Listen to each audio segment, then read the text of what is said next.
Hi, sir.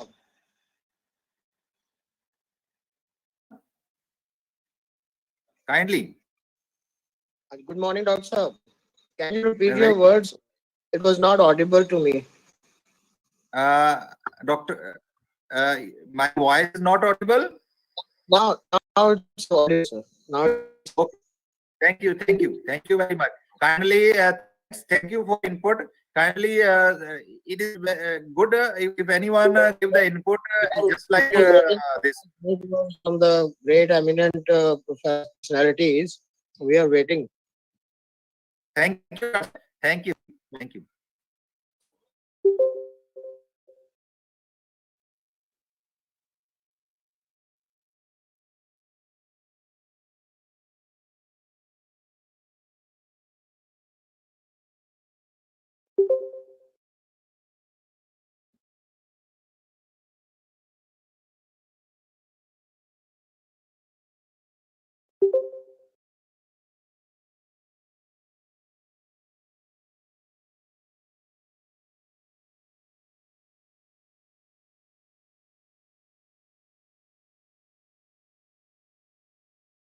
So, dear all participants, uh, our time of this session is 9:30 of the Professor Sambhar will join at 9:20, but kindly don't leave this meeting because when the session uh, when the session will be full, it is not possible to join. So it is request everybody stay in this meeting, or so that uh, you will not be out, or you will easy to, you can see, join this one. After that, when the session will be open and it is not possible to join, I think. So Professor Sambaradi, we are waiting the Professor Sambaradi, and all other speakers are already, most probably 3 and 4 speakers already joined us. Thank you very much.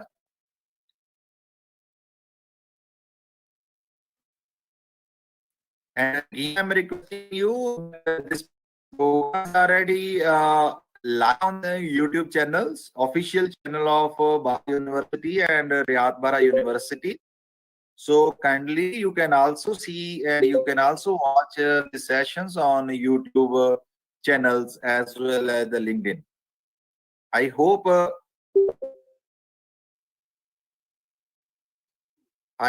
the previous session you have already taken a lot of knowledge from the previous sessions, and this next session, morning as well as the evening session, again I am announcing you. And so some candidates and some participants they raise the questions because the questions and queries left because due to the shortage of time. President Pharmacy Council of India as well as Vice President Pharmacy Council of India. So that most probably most participants said told me. So we have some query. So that query we are unable to solve because the time shortage of time. But my dear colleagues, ladies and gentlemen, kindly our the Vice President Professor Shalendra Saraf, Pharmacy Council of India, they will join us at the last sessions. That and Doctor will conclude the session. Those questions, whatever you unable at that time, you can raise the questions so that and we will request to the Vice President definitely, and the live they will give you answer so that we can resolve on your queries on the priority based. Thank you.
For the participants at the International E-Conference 2020, that the topic pharmaceutical perspective of COVID-19 pandemic.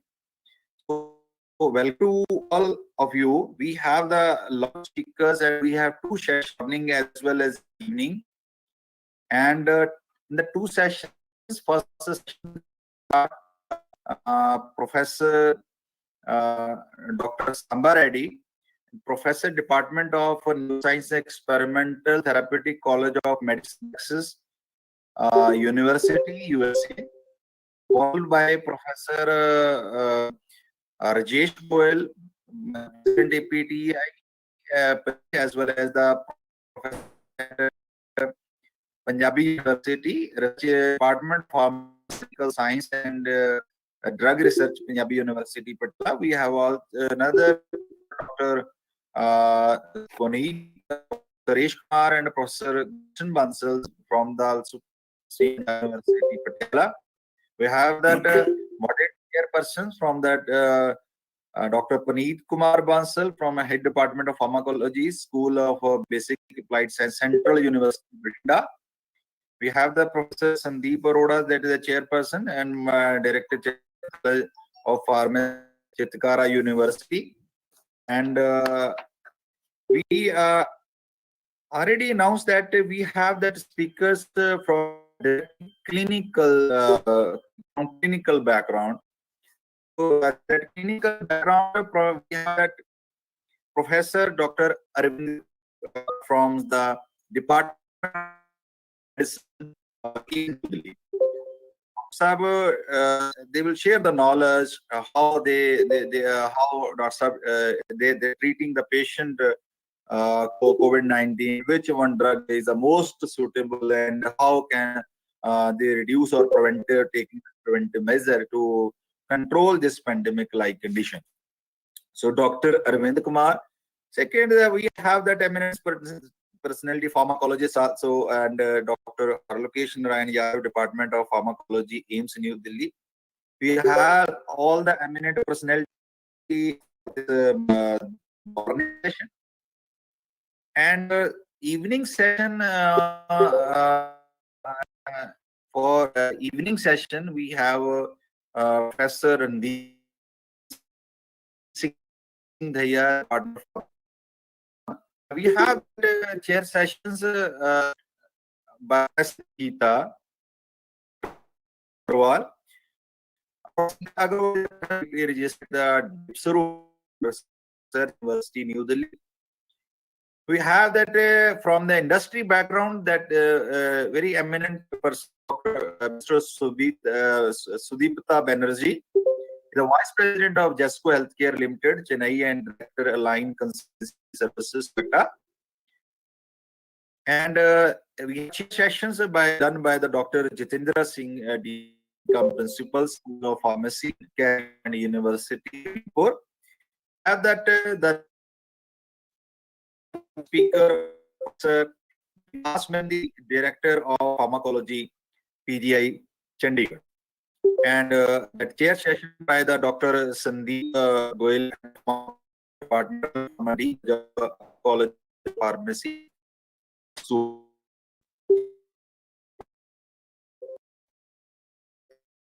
and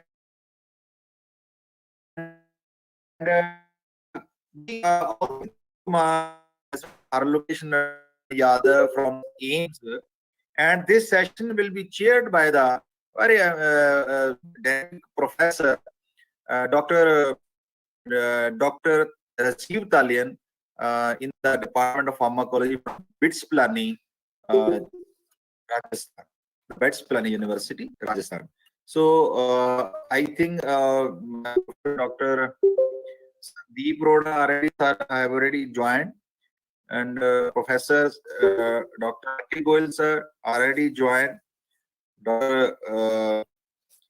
I think Professor Sandeep Akhil Goel sir already joined. Dr. Suresh Kumar, our speaker, invited speaker, already I think joined. Professor Gulshan sir, Punjab University, I think already joined.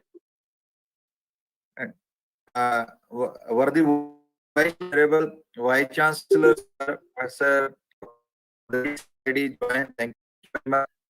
Welcome to all.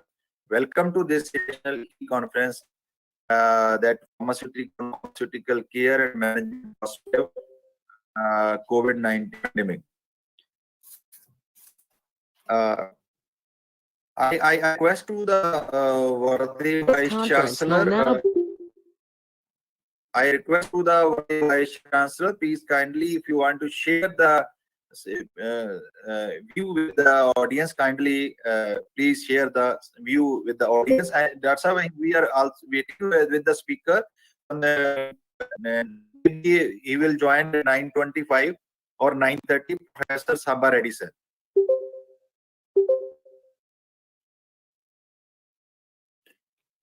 Thank you, Dr. Gurfateh ji. I'm really very happy to see all this speakers in today's this session.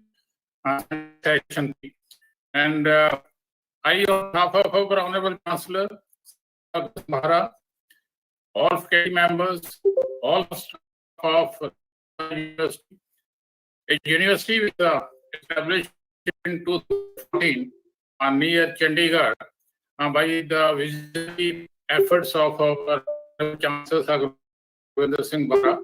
And I want to share that our university has almost 20 schools in different faculties. And as you are just observing that the School of Pharmacy or the School of Pharmaceutical Sciences of our university is very prestigious and headed by Dr. Gurfateh Singh and all other faculty. I'm on behalf of all of our staff and officials extend heartiest welcome to all the delegates participating in this first, I think, the International Conference in the field of pharmacy. It is my privilege to welcome our today's great speaker, Professor Sabha Reddy, who is from Department of Neuroscience and Experimental Therapeutic College of Medicine, Texas, from USA. And I think it's not yet joined. Is it true? Most of it, we are waiting our subject. Okay. So in his welcome to him, and his pleasure to make this conference really international, because once a great speaker speaks from USA, it is really a matter of pride for any institution. So for Raibarinder University, it is a matter of proud that he is speaking from USA on that. Finally, we have, as introduced, speakers for today who are having their own status or their name. Professor Suresh Kumar, Professor Gulshan Bansal, Dr. Harkesh Ran Yadav, Dr. Arvind Kumar. I extend heartiest welcome to all these speakers in this section 3. Wish good luck, Dr. Fateh ji, and all others for successful conclusion of this session. As we all know that this problem of coronavirus or COVID-19 is affecting almost every human being on this earth, anywhere in the whole universe, not simply confined to any part of the state or country or the different countries. It's spread almost everywhere. Affecting the people may differ. And now, as we all know, it is going to stay till the vaccine or till some medicine is invented. And you people, I know, are working hard to invent some kind of medicine or vaccine. And I'm very sure that in the near future, with the efforts of all of you and I see for the industries or the scientists or doctors to work is not difficult to find. No doubt, because some kind of happens, say, still I'm much sure, and I hope and pray to the Almighty that already the humanity has suffered a lot. It has given many lessons.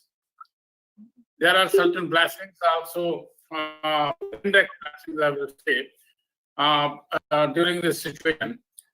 The nature has proved its might. The basic thing that the people, or we human beings, had started thinking that as if science has overruled the Almighty, which now the Almighty has proved that He has the edge over others, and the humanity has to stay. I wish that there should be some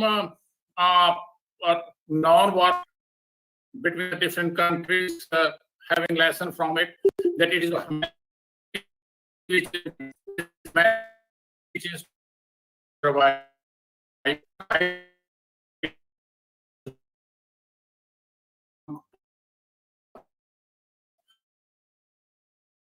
These are at international level. Again, topic of today's conference.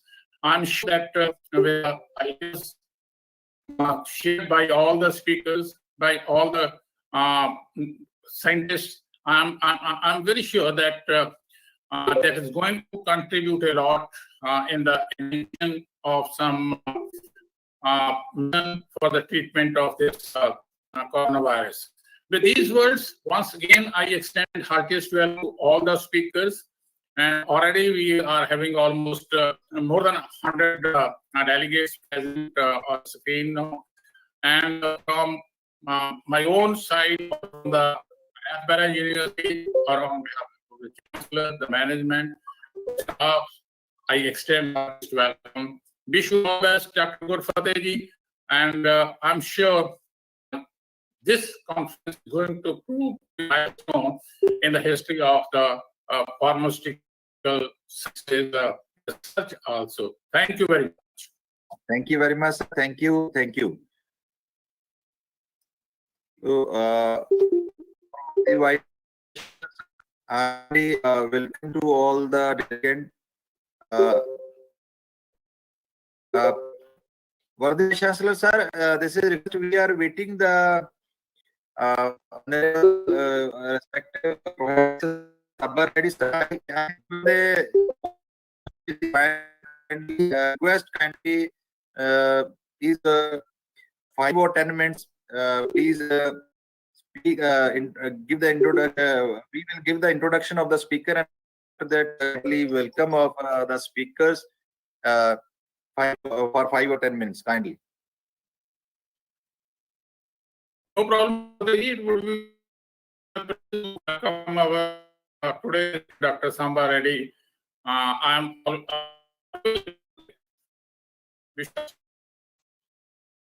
Thank you.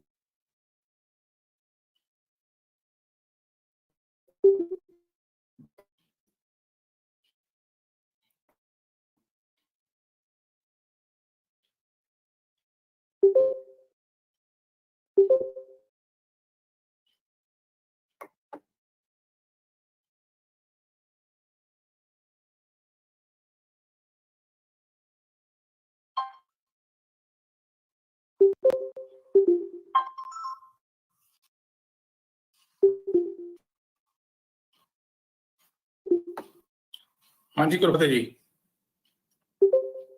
Hello.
Dr. Gurfateh, we are already having almost 126 participants present on screen.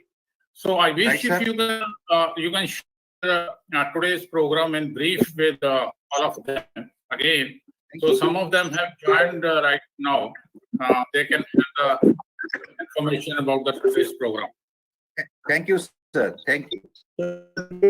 Have two scientific sessions in the International E-Conference, and that is starting the session by Professor Sabaredi, sir, Department of Neuroscience and Experimental Therapeutic, College of Medicine, Texas University, USA. That the topic scientific conversation on coronavirus outbreak, and the chair session by Professor Sandeep Arora, Dr. Chetkara, and Chitkara College of Pharmacy, Chitkara University. And next speaker, Professor Rajesh Kumar Goyal, President APTI, Department of Pharmaceutical Science, Drug Research, Punjab University. And the topic is drug target and prospective drugs for COVID-19. And next, chair session by the Dr. Praneeth Kumar Bansal, and Head of Department of Pharmacology, School of Basic Applied Science, Central University, Bhatinda. Next speaker, Dr. Suresh Kumar, Department of Pharmaceutical Science, Punjab University, Patiala. Speaker, Professor Gulshan Bansal, sir, Department of Pharmaceutical Science, Punjab University, Patiala. We have the topic role of natural products in COVID-19 pandemic. So we have that next speaker from the AIM sessions. We have that Professor Dr. Haralpesh Narayan Yadav, Department of Pharmacology, AIMS, New Delhi. And the topic is pharmacological view inside the management of COVID-19 pandemic. The next speakers is that the physician, Dr. Arvind Kumar, Department of Medicine, AIMS, New Delhi. The topic is current clinical scenario in the management of COVID-19. So we have morning session speakers. Next, the evening session, 16th, that scientific session, start by the Professor Randeep Singh Dhaiya, Head of Department of Pharmacology, MMU, Malana. And that is a chair session by the Professor Geeta Agarwal. They are the Delhi Pharmaceutical Sciences and Sir University, New Delhi. And next speakers are Mr. Subhita Banerjee, the Vice President of JESCO Healthcare Private Limited, Chennai, and Director Align Consultancy Services, Kolkata. The topic, perspective of COVID-19 and future of pharmacy as a profession. And our chair session done by the chair session will be taken by the Dr. Jitendra Singh, Dean cum Principal, School of Pharmacy, Career Point, University, Mirpur. The last session, that is speaker, Professor Vikas Mendi, sir, the Department of Pharmacology, PGI, Chandigarh. And that session chaired by the Dr. Sandeep Goyal, Head of Department of Pharmacology, Akal College of Masuana. This is the session, morning as well as evening sessions, the speakers as well as the chair session. So the International E-Conference that organized by the Rayat-Bahra University in collaboration with APTI on the basis of coronavirus disease. And coronavirus is a big challenge for society worldwide, to share the new ideologies in the possible pharmaceutical care, preventive measure, perspective, global challenge, drug safety assessment, role of pharmacy profession, pharmacological, as well as drug safety assessment, role of pharmacy profession, pharmacological view inside the management of COVID-19 pandemic. So the main aim of this International E-Conference to bring together leading physician, academic, scientist, pharmacologist, researcher, healthcare professional, pharmaceutical industry via online platform to exchange and share their recent research experiment and ideas about the novel COVID-19. approach to the pharmacy students, scholars, and young scientists. So the delegate will be able to understand how the science and technology of drug discovery and drug therapy are difficult to manage or treat immediate new challenge like COVID-19, thereby providing a new opportunities and challenge to both the scientist and medical researcher. So the organizing committee is confident that participants will definitely benefit from this high value scientific program. We welcome all the researcher and students trainers to join us for these 2 days of current scientific session knowledge sharing, preclinical as well as clinical based program. Dr. Goyal sir, Dr. R.K. Goyal sir already, I think Dr. Sahab already joined. Dr. R.K. Goyal sir from Punjab University, Patiala. Thank you very much.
नहीं daddy sir अभी wait कर रहे आए नहीं उन्होंने मैं 2-3 दिन mail भी किया आ जाएंगे मैं तुसी ते शुरू करो कि इन्होंने वेट करने किस तरह करी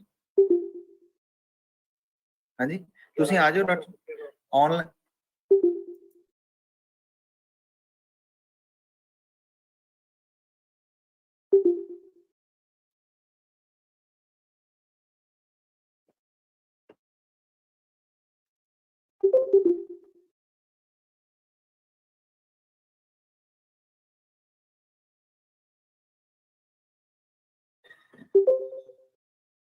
So Dr. Sandeep Arora already we have joined Dr. Sandeep Arora and Dr. R.K. Goyal sir from Punjab University. Professor sir already joined, I think. Kindly, Dr. sir, and Dr. Harlokesh Nayan Yadav and Dr. Sandeep Arora already joined, and Dr. R.K. Goyal sir, Dr. R.K. Goyal sir.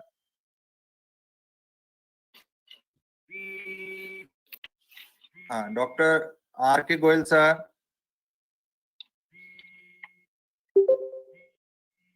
So this 2-day conference, international e-conference on the pharmaceutical care management perspective of COVID-19 pandemic, organized by the University School of Pharmaceutical Science, Rayat-Bahra University. We have the speaker, and we have already completed the very successfully 2 sessions. Scientific session 1, scientific session 2. So now scientific session 3 will start at that morning session 9. We are, I think Dr. R.K. Goyal sir, listening me sir, Professor R.K. Goyal.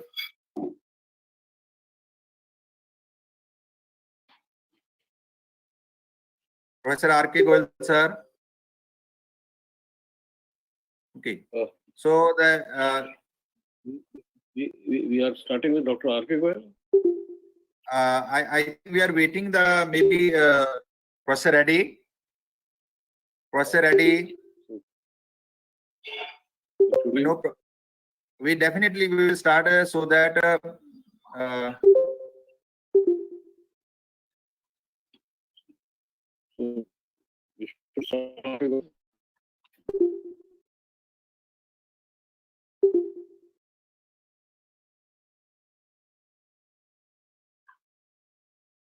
Dr.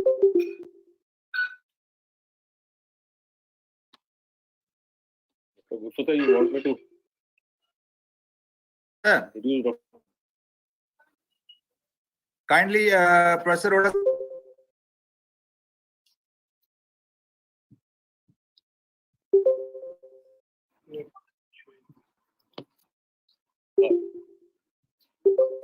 Gurfateh, you want me to initiate the Dr. Arkegwal?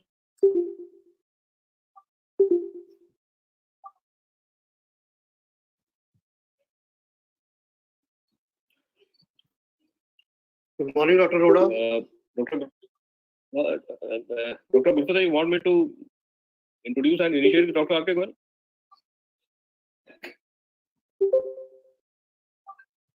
I hope you can hear me, Dr. Gurfateh.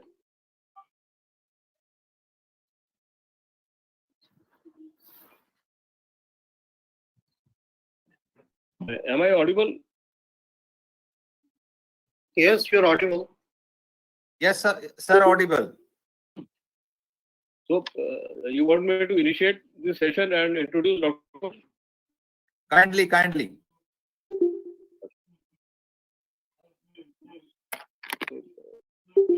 Once again, welcoming all the participants as well as the esteemed speakers and the deliberators for the conference organized by Rayat-Bahra School of Pharmacy on the present situation of COVID and how it is to be managed and how the things can be worked out.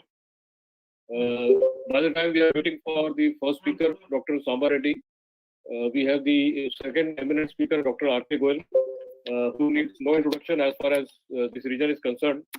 And I don't need to introduce that he is in Punjab University in the Department of Pharmacy, former head with the eminent data on research, publications, and the collaboration with the conferences, and also a very on the Association of Pharmaceutical Teachers of India, Punjab branch, and been collaborating since last 3 years, and he has been very active as far as his role as a president is concerned, and that also needs no introduction. As a pharmacologist, his acumen and his research work speaks volume about his in-depth study on different aspects, on the holistic aspect as well as the different aspects which relate to development of new molecules and the related preclinical studies that can be helping in the development of new drugs and molecules. So, without any delay, I would like to welcome Dr. R.K. Goel to initiate the session and enlighten the audience of the present state of art on the corona infection, the possible molecular interventions that are in line and that are being thought about by the various scientists across the nation as well as the international scenario, and what can be the possible areas that other researchers associated with this conference, either as an audience or as a PhD and what they can look forward to out of this thing, which can be called as a looking for opportunity in this situation. So, Dr. R.K. Goel, please. Thank you, Dr. Roda, for the nice introduction. I will be speaking on behalf of, rather, I will be speaking on my behalf only, but I was missing Dr. Reddy should come and he should start it. But anyhow, to make the show continue, I'll speak on my topic. The situation is very grim. You see, the coronavirus has infected a lot of people around the world, and people are trying to find the way to come out of the situation. But the situation is so grim that we are not having any particular drug or any particular vaccine or the other way to do it. But let's see what are the possibilities. And I would like to with the student mind so that they can be a part of new drug discovery in coming years whenever these sort of disasters are there. So we should be prepared. So let's go with the first thing. I will first applaud all the pharmacists who are working in the area of COVID management, either as pharmacists in the clinical settings, or they are trying to manufacture more drugs which are useful for treatment, which are the only basis for the treatment as of now of COVID-19, as well as those people who are involved in developing new drug medicines.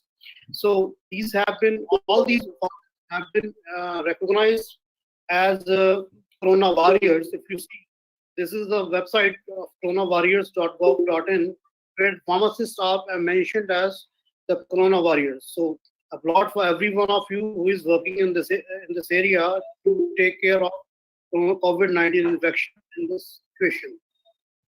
So today I'll be just talking about a little bit, because it's a very, you see, in the short time we have seen a lot of literature has come up for the COVID-19. It is difficult to cover everything of COVID-19 in 30 minutes or so, but I'll try to see what we can do in this particular short period. Introduction to COVID-19 will be there. Then we'll talk about epidemiological data and how to get this data and how it is useful. Then drugs and vaccines which are there. What is better drug or vaccine, and what is the time frame where we can talk about drugs or vaccines in this time frame. And there are different targets which are identified, and drug discovery approaches and possible future drugs. So coronavirus. If you see, the name corona came from the spike proteins, the red protein. We are looking at that. They are making it its appearance as a crown. So that's why the coronal appearance of this is making it, giving it name the coronavirus. So nucleic acid of this particular protein is made up of the protein shell known as caspid, and containing the viral nucleic acids, is either in helical or in the tubular form. So this is the helical form we are facing nowadays. This is coronavirus. So the coronavirus genome consists of single strand positive sequence 3 to 5 prime RNA, and the different events which have been there which are related to coronavirus. This is not the first event we are having from the family of coronavirus. The first one, SARS and MERS, severe acute respiratory syndrome, which was also called as COVID-1, and Middle East respiratory syndrome, which was there in the Middle East area, which was emerged in 2012, I think. And then the coronaviruses are important agents of gastrointestinal disease in human, poultry, and bovines. In humans, a species known as SARS was first to infect. It emerged in 2002, and then after in 2012, it was emerged in Middle East area, and it affected the respiratory system. Now we are facing the second one, that is COVID-19. This is in late 2019. All of us know it is a virus which is apparently, you can say, spread from Wuhan, China. So the SARS, and it is being characterized by symptoms are similar to SARS. It is characterized primarily by fever, respiratory symptoms. It's highly contagious. This is one thing. The highly contagious nature of this is because of its because it change in the spike proteins. So in March, the World Health Organization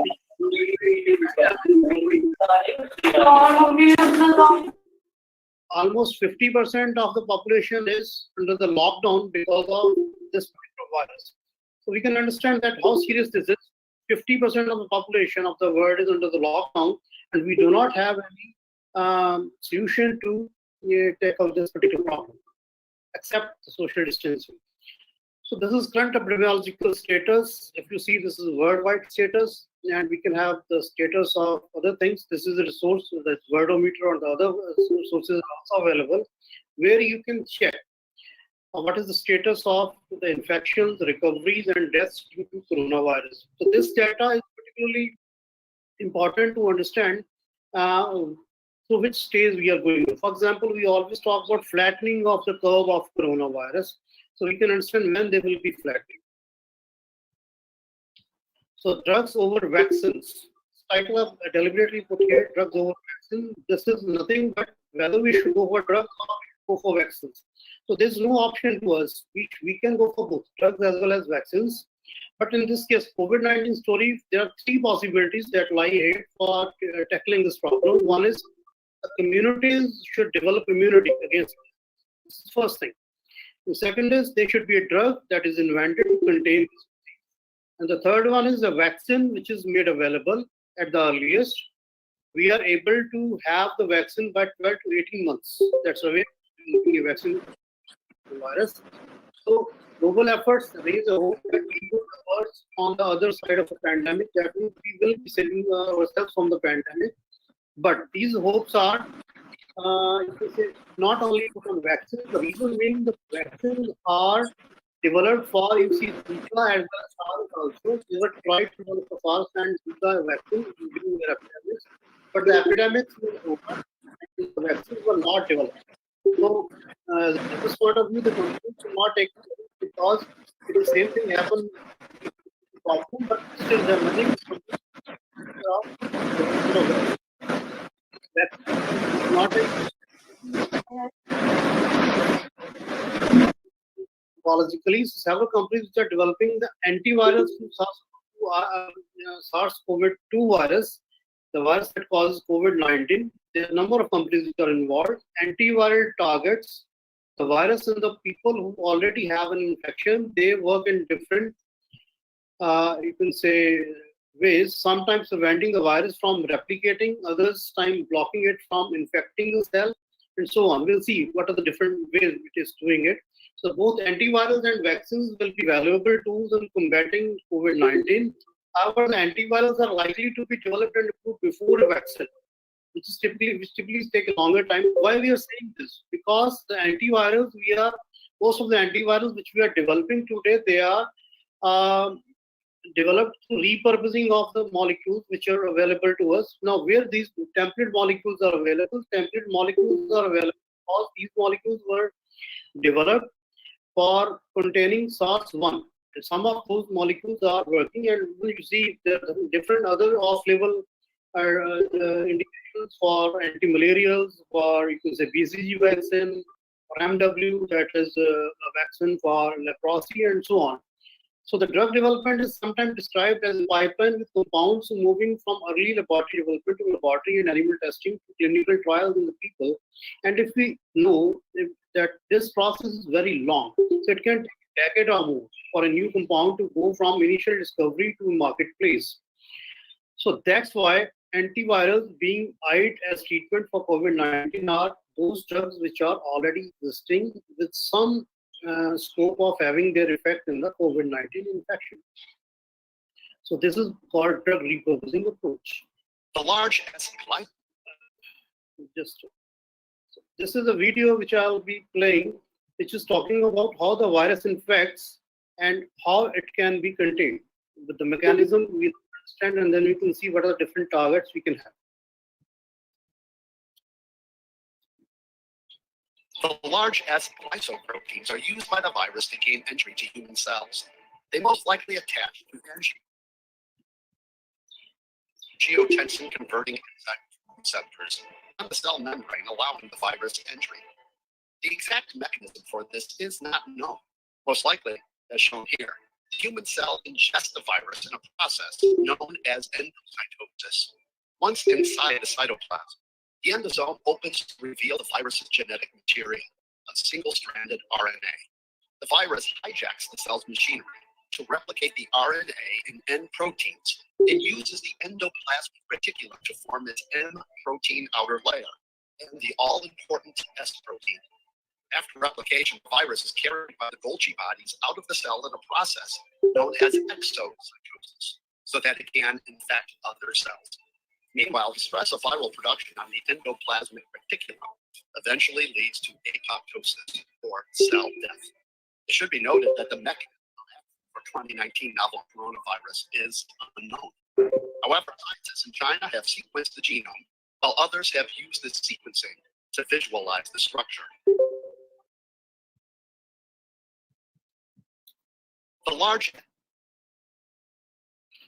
So if you see this video explained that the virus enters in the cell, and that entry is mainly due to its surface protein interaction with the surface protein receptor ACE2 and protein enzyme 2 receptor, and then there is endocytosis, then there is a virus uncoating, and the virion release.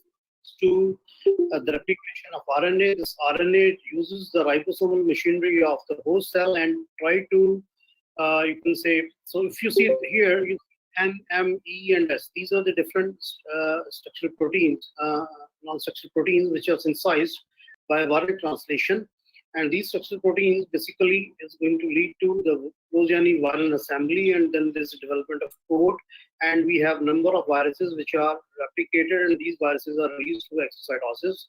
And this virus release basically is leading to severe pneumonia in the respiratory tract, and then this leads to what we say altered immune response due to T cell activation. And we understand there is a cytokine which is there, which is also tackled by different drugs. You can see this gives a broad idea the different drugs which are used. Now I am talking about all these drugs. These drugs are not specific for COVID-19. These are for COVID-1. These can be useful in this. That's why we are hitting it. We are having hit with these molecules. If you see the first entry of PS2 receptor, okay, and we are having some of which are being targeting this binding to this. Okay, so this is transmembrane serine protease, which is also involved in this. You can say binding prevents viral entry.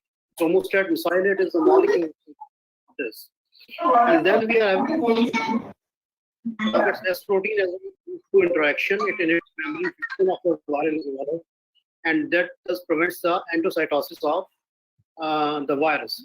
And then we are having RNA translation, and we are having different dopina where that's why they are steps of translational translation RNA, and we are going to have this sort of inhibition of replication and translation of structural proteins, which will be again making the coronaviruses, and this is assembled and exocytosed.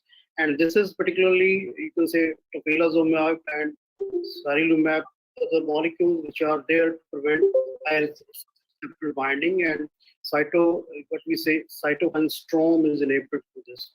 And we have talked about off-label indications of chloroquine and hydroxychloroquine.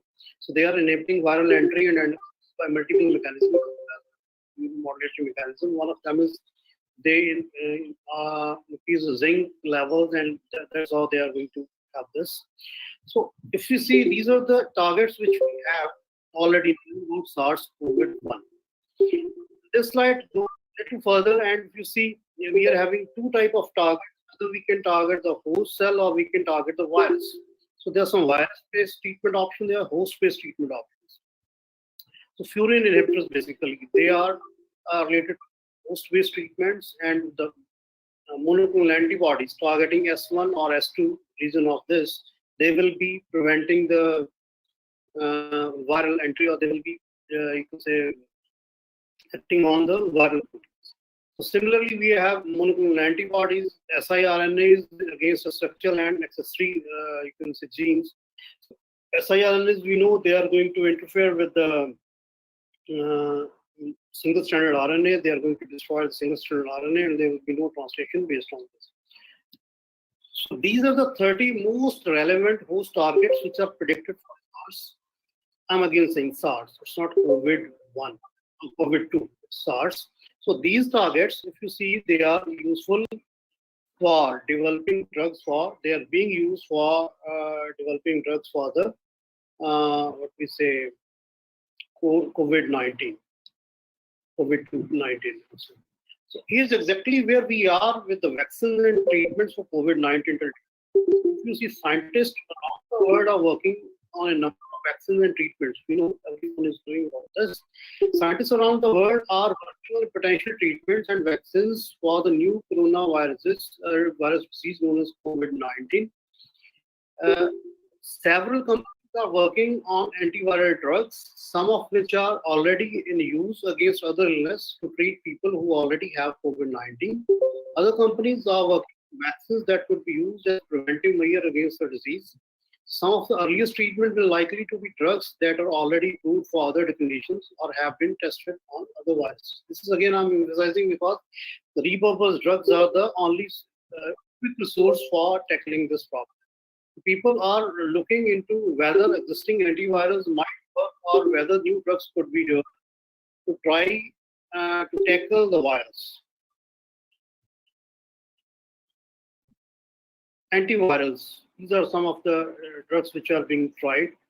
Remdesivir, we have seen that it is being approved by FDA, but still there are some controversial proofs on it.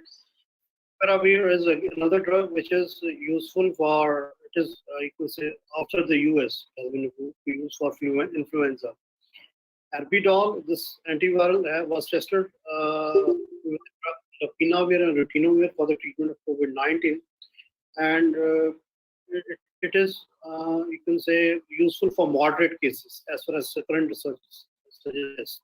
Then we have talked about monoclonal antibodies, and these are the biologicals which are useful for this. Blood plasma transfers, convalescent plasma therapy is there. We have seen that even PGI has gone for the trial of convalescent therapy as well as MWS, so which is for leprosy. Stem cells are another thing which we can use. Immunosuppressants, so the molecules which are, I told you, used for preventing the storm of cytokines. And FDA has approved another device which is going to filter the cytokines out of the blood of the patient. So this is a dosing sort of instrument to use to prevent the severity of the illness. So some hopeful efforts. All this is where we are. Now, some hopeful efforts and resources for researchers, particularly I'll say the budding scientists and students, if this situation comes again, how we should act and what we should do.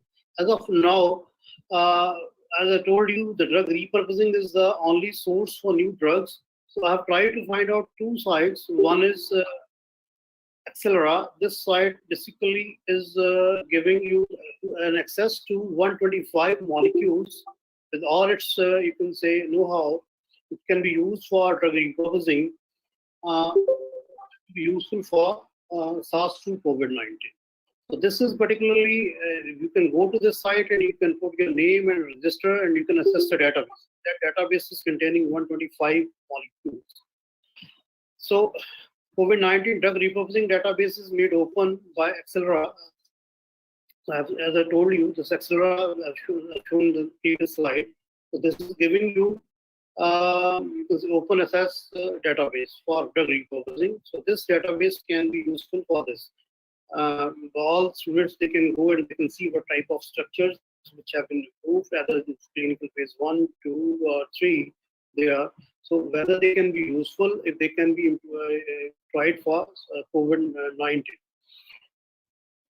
Then Sentia is another company which is going to screen about 15,000 drugs in search of coronavirus treatment.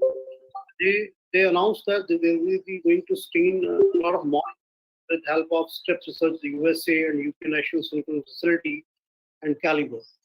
So these will be collaborating and they are trying to find out molecule for the treatment of COVID-19. So another one is protein-protein interaction map, human protein-protein interaction map, revealed the drug target, which are potential for drug repurposing. We need drug target or we need the ligand. These are two things we need. So from this study, human protein-protein interaction maps reveals drug targets and potential drug repurposing molecules. So they have targeted and expressed for 26 of the 29 cells and identified that human proteins are physically each using affinity and mass spectroscopy. So they have seen these proteins, 26 proteins, they are having physical interaction with human proteins. So which identified 332 high confidence SARS-CoV-2 human protein interactions. So among these 67 druggable human proteins or host factors are targeted by 69 existing FDA approved drugs. This increases the chance of repurposing of these 69 drugs for those 67 druggable human proteins for COVID-2. The identification of host dependency factors mediating virus may provide key insights into effective molecular targets for developing broadly acting antiviral therapeutics against SARS-CoV-2 and other deadly coronavirus strains. So this is the strategy that if we have a broader spectrum, because the limitation can cause inefficacy of the existing antibiotics. Another quick resource which I can discuss is D3 targets. Now, this site is a very good site for those people who would like to screen their molecules whether they are effective for COVID-19 or not. So I have tried curcumin in my case, and I found it is effective in 2 or 3 targets which are very crucial for preventing the coronavirus. I'm not recommending curcumin as such for the treatment of. This is what this particular site have given the information to me. So you can go to this site and you can register for yourself, and after that you can have molecules with the structures. You can get talking and other things which is available specifically for COVID-19. Those people who are really interested in COVID-19 drug discovery, they should come to this site and see what they can do from this particular site. So there are different things like you can have docking, you can have target prediction for your ligands, you can have virtual tuning of those, and so on. You can have similarity analysis based on this, and then you can also find the pockets in the proteins identified for the COVID-19. And there are 68 targets. We are talking about 69. There are 68 targets which are listed in this particular website. Those targets can be selected, all can be selected for a particular list of molecules, and this will give you can say, the results in quite a while, because calculation and docking will take time. Maybe by next day you can get the results of your job report. So coming to a little end to my talk, even though technological advances allow us to do certain things more quickly,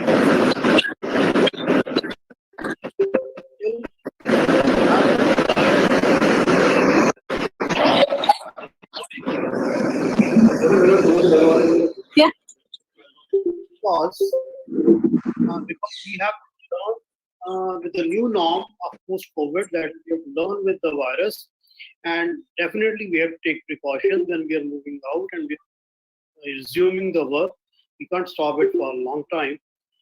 So thank you very much for your patient listening, because I'm not able to listen any noise. So I'm open for any questions if you have, whatever information I've shared on. Thank you.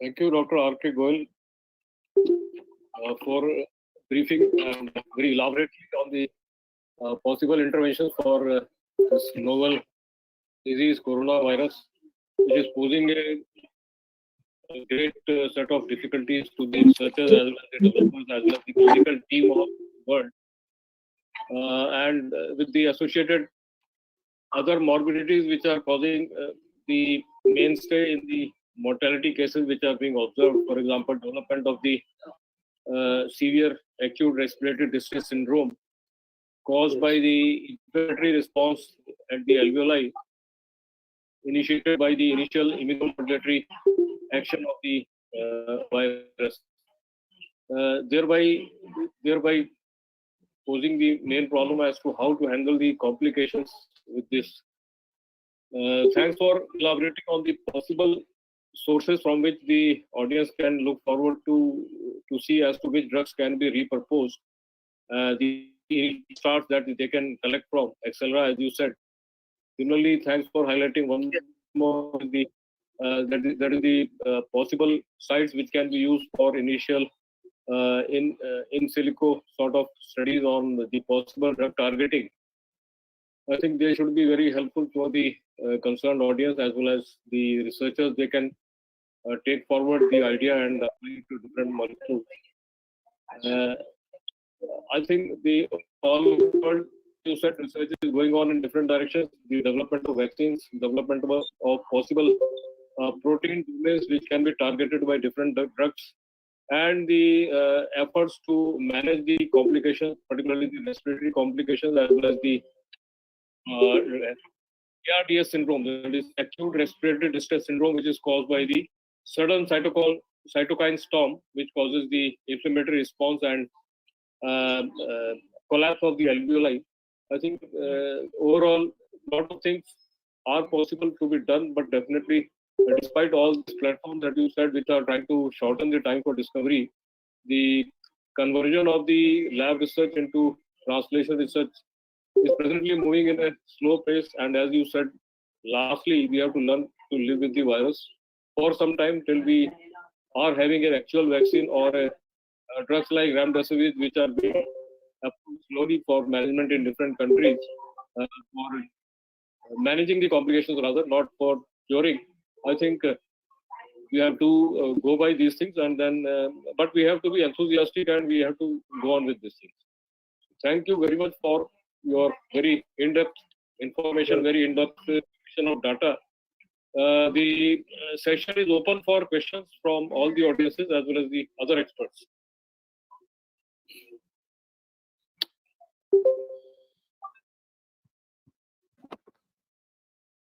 Anybody from the audience or the other experts would like to put on some questions to Dr.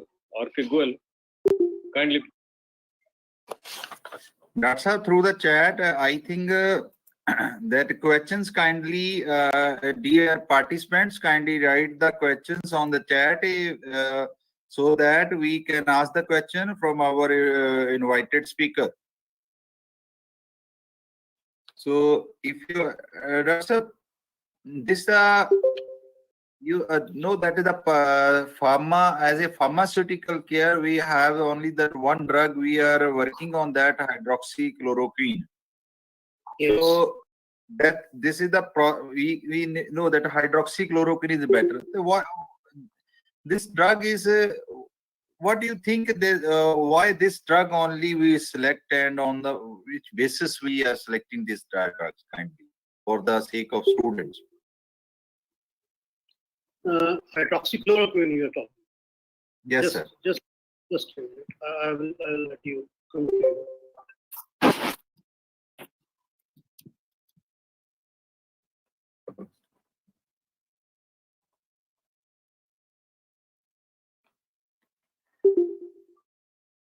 Next, our speaker, Dr. Suresh Kumar, Department of Pharmaceutical Science, Drug Research, Punjab University, Patiala. Dr. Sir, you are online. You are here with us. Mechanism of action, more specifically on its antiviral properties against SARS coronavirus 2 or SARS-CoV-2, the novel coronavirus that causes COVID. Yeah, I'm present.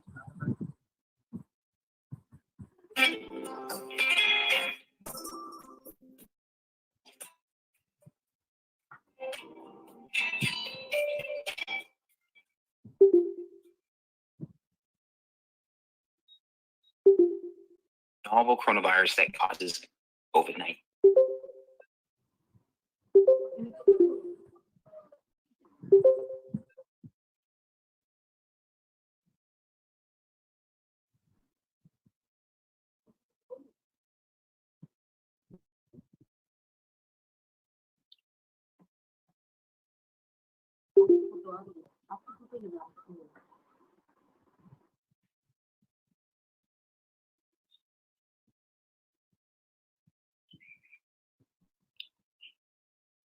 Dr. Gurfateh, we have started with the next session, or? Yes, sir. Dr. Suresh Kumar, kindly, I will listen, sir. Dr. Suresh Kumar, sir. Yeah, I'm present. Kindly on the kindly unmute the mic as well, audio and video, kindly. Dr. Suresh Kumar. Yeah, I'm unmuted. Okay, right. That's so kindly. Now we have that Dr. Suresh Kumar and Dr. Puneet Goel from Central University, Batinda. Yes, sir. Dr. Sir, kindly unmute the audio and video.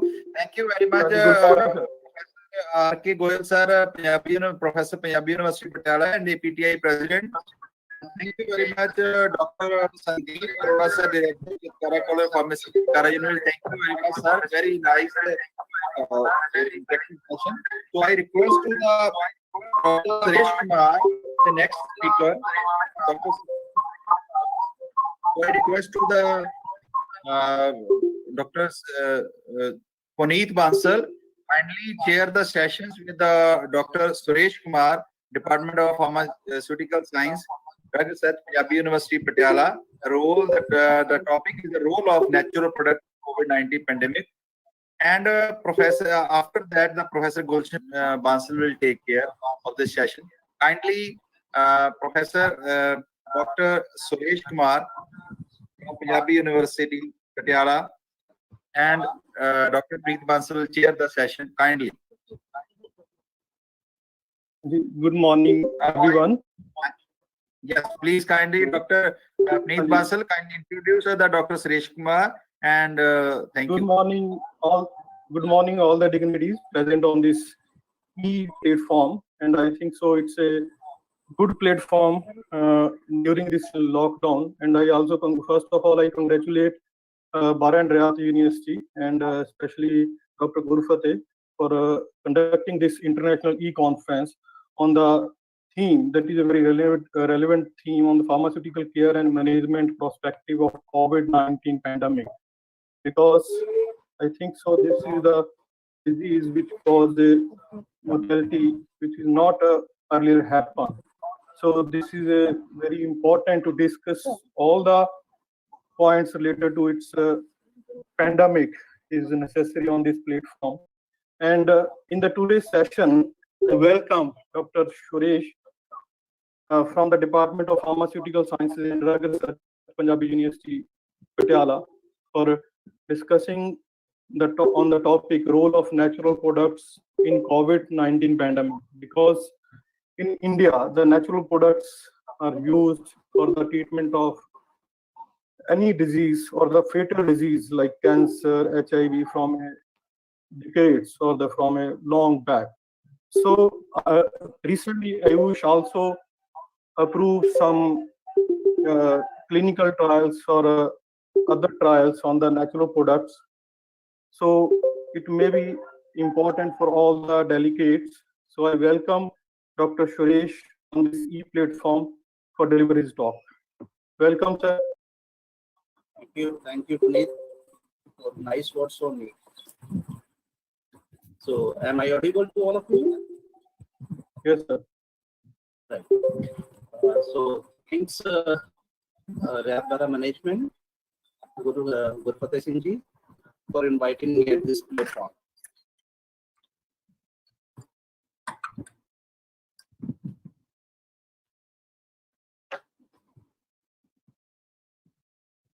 So,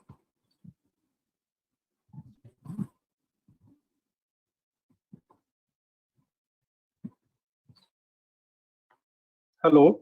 I also request to all the audience or the delegates, please type your questions in the chat box so I can read in the last and ask to Dr. Suresh.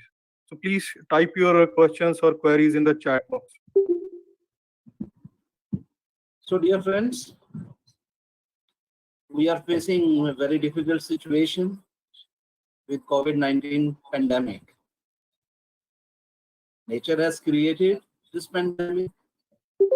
Nature will give us solution. Because every coin has two sides. One side, nature has created this problem. On the second side, nature will give solution. Nature is always very kind to humanity. Nature has given potential natural products to treat various devastating diseases. So we must rely on the nature. We should believe on the nature. We should have faith in nature. So we'll discuss role of natural products in COVID-19 pandemic.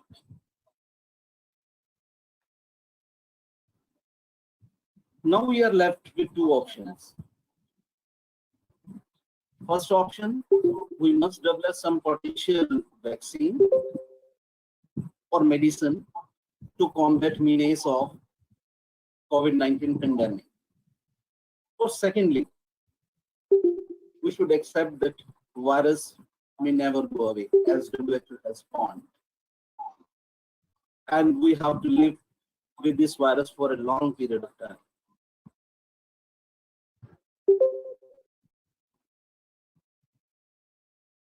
The available therapeutic options which are under trial, as explained by Professor Rajesh Kumar Goyalji and Sandeep Arora ji, we have options available: antiviral drugs, immunomodulators, other therapies like TNF alpha inhibitors. We have recent treatments. We have seen recently, initially, hydroxychloroquine showed some positive response, then ivermectin, and plasma therapy has shown some potential to combat this disease. And we should have hope on herbal drugs.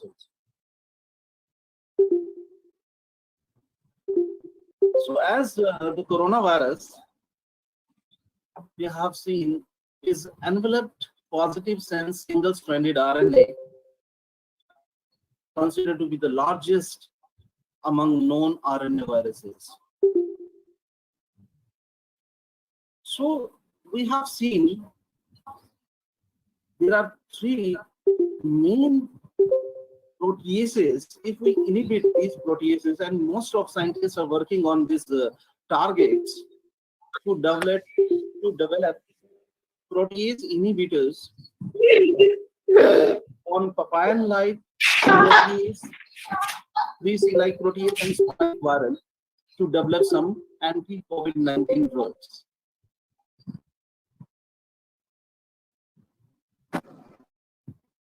These Chinese herbal medicines, these are selected on the basis of their role in preventing known viral diseases like SARS, H1N1 influenza. If you go through the table, whatever the medicine they are using, whether it is astragalus, glycyrrhiza, or any other, all have positive impact on our immune system. They are immunomodulating agents. So it gives a clear-cut indication that immunity is playing very important role to combat this COVID-19. And about 13 natural compounds which exist in these traditional Chinese medicines, they have shown some potential anti-COVID-19 activity in vitro studies. And most of the compounds are phenolic compounds or flavonoids. So taking clue from the idea given by Chinese medicine or initial positive response of anti-malarial drug hydroxychloroquine, Ayush has taken the same drugs, Ayurvedic drugs, for treating COVID-19 for clinical trials. About 40% of COVID-19 clinical trials involve Ayush medicines. But there is a challenge. They should not be of low quality.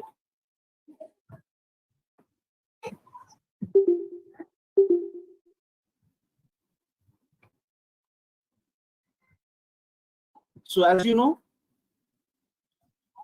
4 Ayurvedic drugs cleared their path for clinical trials to treat COVID-19. And if you see the 4 medicines, Ashwagandha, a well-known immunomodulator, adaptogenic drug, Yashti Madhu, Mulethi, is a well-known immunomodulator, anti-inflammatory, as well as have positive impact on respiratory system. Guduchi, Gilo, well-known immunomodulator, Tupali, have positive effect on respiratory system, improves the lung activities. And another polyherbal formulation, Ayush 64, which is anti-malarial drug. Again, the concept has been taken from the positive initial results of hydroxychloroquine. So these 4 Ayurvedic drugs have been approved for clinical trials in treating COVID-19 by Ministry of Ayush. So one by one we are taking, as you know, Ashwagandha already explained, it has immunomodulator activity, anti-stress and anxiolytic, adaptogenic, Yashpi Madhu. It is helpful in sore throat, throat irritation, cough, bronchitis. It attenuates the inflammation of bronchi, soothes the respiratory tract. Guduchi, it's a memory enhancer, immunity booster that treats bronchitis, chronic cough. Pali, that is Indian log pepper, it is used for lung problems, including asthma, bronchitis, and cough. Yeah, this is Ayush 64, is anti-malarial Ayurvedic drug. It is developed by ministry, and it involves the use of sesame oil in nose and mixture of tulsi, ginger, guduchi, and turmeric in diet. So again, the idea has been taken from hydroxychloroquine, which has shown, which is an anti-malarial drug and has shown positive effects in treating COVID-19. So Ayush 64 will also be tried in clinical trials. Yeah, another MGC pharmaceutical company, they are using mixture of curcumin and artemisinin. Just see again here the curcumin, which is a well-known immunity booster, and artemisinin is a anti-malarial drug. So the combination of the two, this pharmaceutical company has approved for clinical trial. Yeah, this is a very important slide, because that is our traditional treasure. Can curcumin combat menace of COVID-19 pandemic? I'm a bit surprised. The Ayush ministry has not taken specifically turmeric for this purpose, for clinical trials. In the literature, I found in 63 scientific reports where curcumin has shown significant activity against almost all the viruses, well-known viruses, infection through different mechanisms. But the major involvement is the massive overproduction of cytokines. Body's immune system we see in viral infections. That is cytokines known as explained by Professor So curcumin is a molecule which specifically inhibits release of these cytokines and interleukins. So this has a correlation with clinical improvement in severe viral infections. So based on these reports, we have submitted some suggestions to Ministry of Ayush, ICMR, Health Ministry. If we can treat COVID-19 by administering 30 to 50 milligram pure curcumin twice a day in appropriate dosage form to achieve therapeutic action against viral infections. The main problem with the pure curcumin is its bioavailability. So we have to give this curcumin with some agents which can improve its bioavailability, maybe with the black pepper, or maybe in some formulation which can improve its bioavailability. On the other hand, we can also administer crude haldi powder 2 grams, because 2 grams of haldi powder contains about 50 milligram of curcumin twice a day. We have to give this crude haldi powder in milk. But the method of preparation should be like that. We should prepare enough mass of haldi in desi ghee first, and then it should be added to milk. That is very important because curcumin is fat soluble. If we are adding desi ghee to curcumin, to haldi, the curcumin present in haldi will become miscible with milk, and we can achieve the therapeutic action from the curcumin. So these suggestions have been submitted to ministry.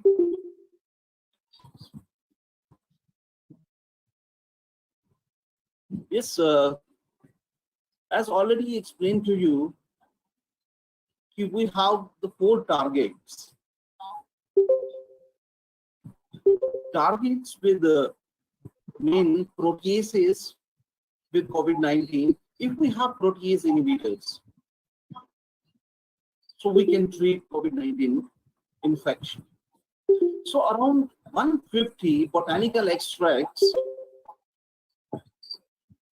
and around 100 pure natural molecules have been investigated in vitro studies for their action on these targets. So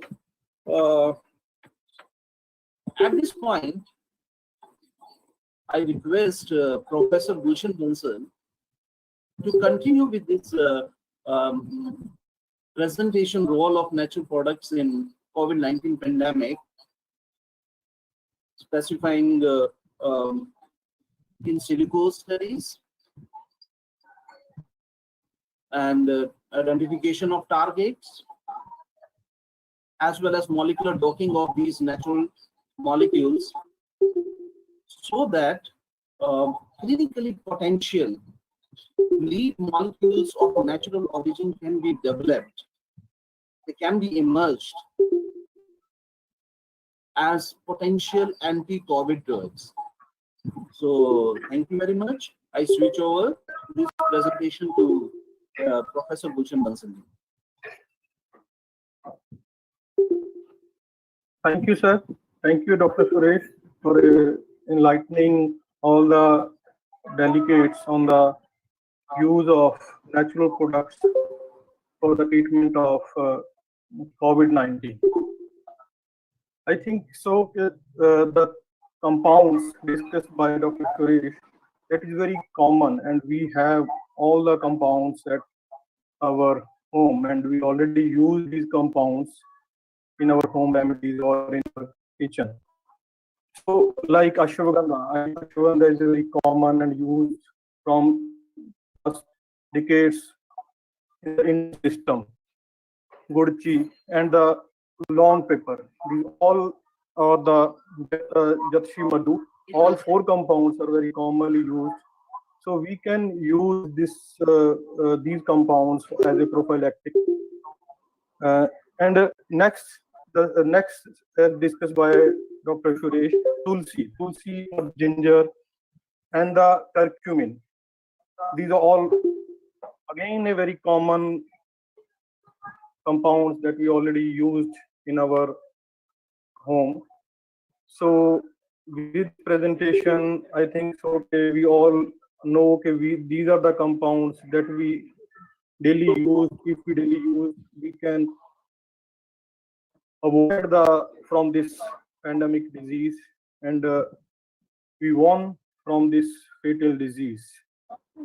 In the session, I expect the questions from audience. If there is any other questions from the audience, please ask or write in the box. So can I ask from Dr. Suresh? So here I would like to add that that this presentation is right now is incomplete. It will be completed after completion of identification of potential leads by Professor Gulshan Bansal, because it is Okay, continuity sir. for this all of natural products.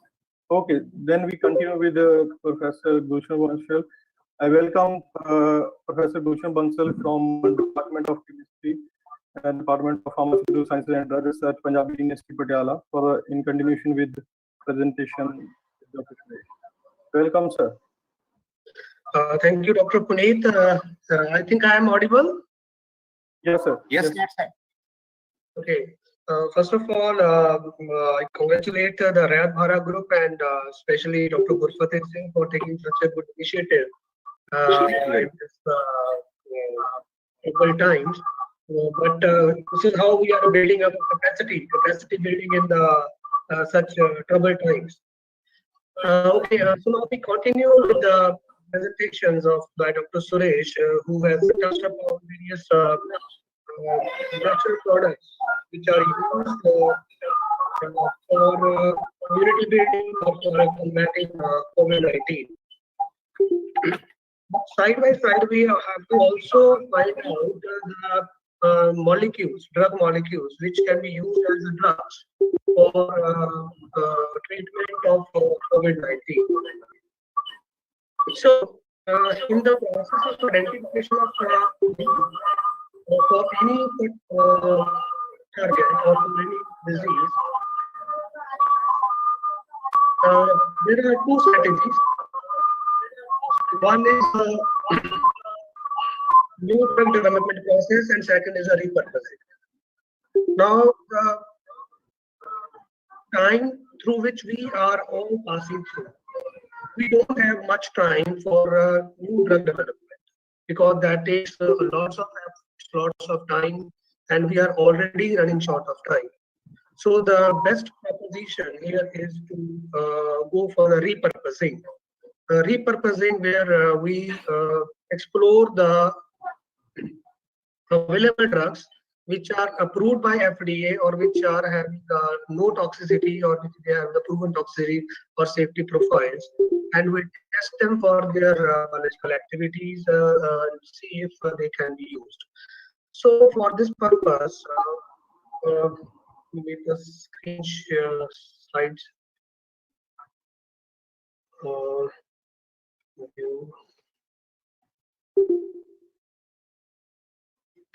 Yes. So the process is first we have to identify the target, and we must have a database. Now, target identification is very important because without that we cannot develop a lead for any molecule. So in the repurposing, what we do, that we take the target, we identify it, and then the molecular databases are there, several databases are there, and they are subjected to in silico studies, and this work has been done. It is being done.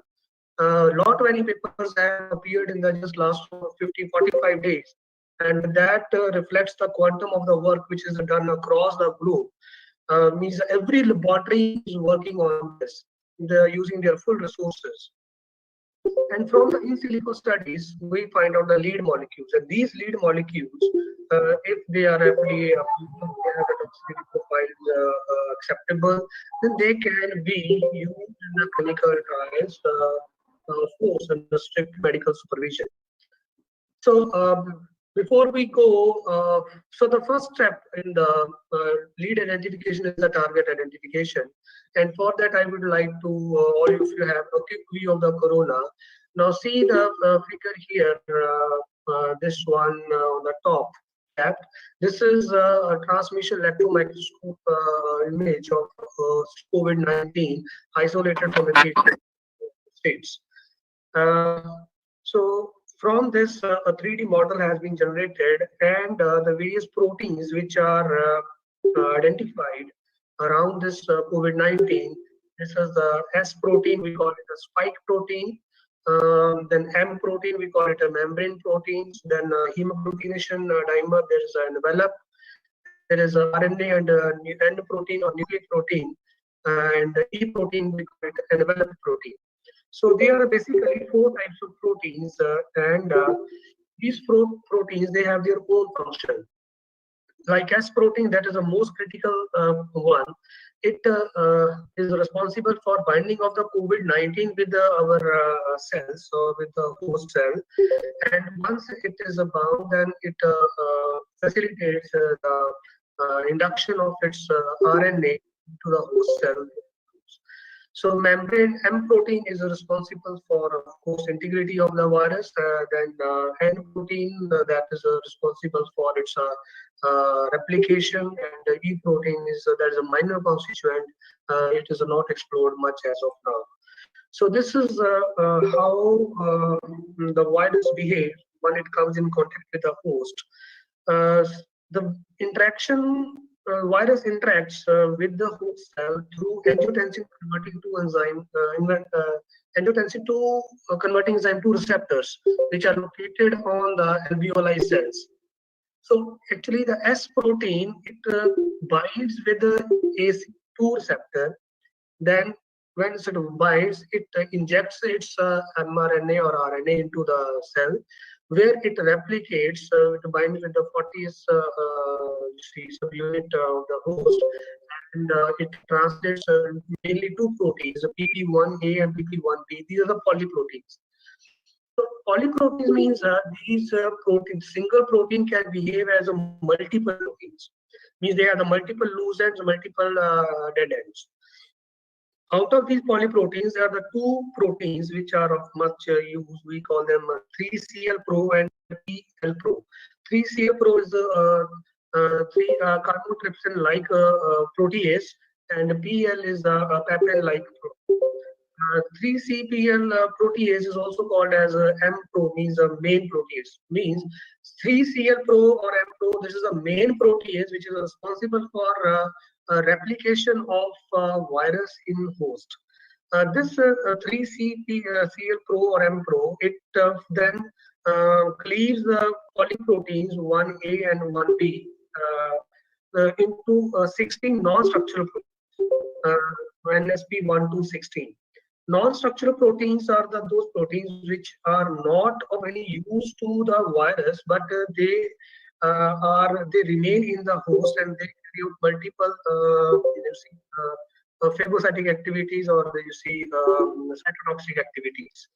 Then it grows in the alveoli. It produces its more virions, and those virions are released into exocytosis. So this is how the virus behaves inside the body. So not go much into detail how the transcription takes place, what is a 5' end or 6' end, because that is beyond the scope of this particular presentation. So the main targets which we have identified from here is 3CL-Pro or M-Pro, PL-Pro means the protease, and NSP1 is 1 to 16. So first we take the target 1. We take the COVID-19 main protease and 3 chymotrypsin-like cysteine protease. We have 3CL-Pro. This is the first target, or this is the most important target, because that is responsible for propagation of virus in the host cell. So this is the 3D structure of this protein structure of this particular protein. Now, using this protein as a target, many studies have been carried out by the different research groups, theoretical studies, in silico studies, and they have taken the databases, molecules from the databases, and carried out their binding study, docking study using different docking programs. They have explored not only the natural products but also the synthetic ones. So here I will be talking only about the natural products, because the title of this talk is about the natural products. Although very well-known antivirals, especially anti-HIV1, they have been shown to have a good activity against these particular enzymes. But we will be stressing on this natural products. So the first one we are talking about is the quercetin. quercetin that is available, that is a very common flavonoid which is available in most of the foods used in our routine life, and it binds well with this particular protein, 3CL Pro, as you can see here. Then the other components, this is one isoflavone. It does not have any common name, but it is again similar to the quercetin. That is, this is you can see the picture of its plant from where it is isolated, and in fact its activity is anti-leishmanial. Then miracetin, that is a glycosidic flavonoid, and its as such activity is or antioxidant synthesis or a PKC inhibitor. So its source is So these plants which we are discussing now, these are available either in India or in the different parts of the world. But the point here is to identify the substances or the molecules which can bind with these proteins so that we can develop them as a drugs to combat the COVID-19. Then methyl rosmarinate, that is again well-known substance. We all must have heard about it, isolated from the rosemary. Then calciuroloside B, that is a hydroxycinnamic acid, a derivative which is actually a plant metabolite, and it is also a PKC aromatase inhibitor, means it is a used as a agent. Then there is amaranthine. This is a pigment which is used as a color, but nowadays it is used as a stain material for colon cancer. And see, it is obtained from the 2 or 3 plants. The 2 major plants I have shown here, Amaranthus caudatus and Amaranthus tricolor. These both are available in China. They are the Chinese plants. Then on the right side, you see the lipoliphone. Again, this is you see flavonoid, and it is isolated from Glycyrrhiza ulcerans. Glycyrrhiza, this is another variety of species of the Glycyrrhiza, which Dr. Suresh touched upon, very like a molecule. So Glycyrrhiza glabra, that is having it's a component in glyceric acid that we'll see in the next slides also. So glyceric acid is there, lipoliphone is there. So this is a very good you see food supplement, or that's a very good herb to combat COVID-19. So lipoliphone is again a good having a good binding with this main protease. Then another substance is N-paracoumarate aramine. This is an alpha glucosidase inhibitor, and it is isolated from Allium fistulosum. That's called as a Welsh onion. So it is basically a variety of onion. Although the onion which we have in India, right? I don't know the exact variety of that because I'm not a man of natural pharmacognosy. But of course, this onion might be, Indian onion might be containing such compounds also. So it is having a good binding affinity with protease. Then betulinic acid, which is available in many foods, particularly which are having some astringent taste like bay or white birch, right? So it is also having a good binding affinity with this CL Pro. This is one interesting example of 3 components isolated from one plant, Salvia mutuosea. This is a Chinese plant again. Common name is a Chinese sage or red sage root. There are 3 components you can see that is a cryptothencinone, thenchinone 2A, and dihydrothenchinone 1. Now we see the upper 2 they have a good binding affinity with the papain-like protease and chymotrypsin-like protease, both. But they do not bind with the spike proteins, the S protein, which is critical for binding with the, which starts the process of virulence actually. But the dihydrotensione 1, which is itself contains, but it binds only with the spike protein. So that is an interesting one. And if you see the structural difference, comparing the cryptotensionone and dihydrotensionone 1, there is a difference of just only one methyl group. There is a one, you can say the dihydrotensionone 1 is a dismethyl cryptotensionone. But just a change of one methyl group has changed the binding profile altogether from the protease to the spike protein.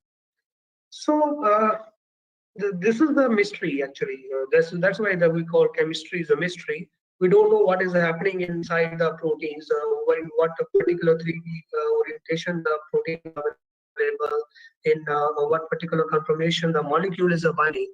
But the studies have suggested this, that dihydrotensione 1 binds with the spike protein.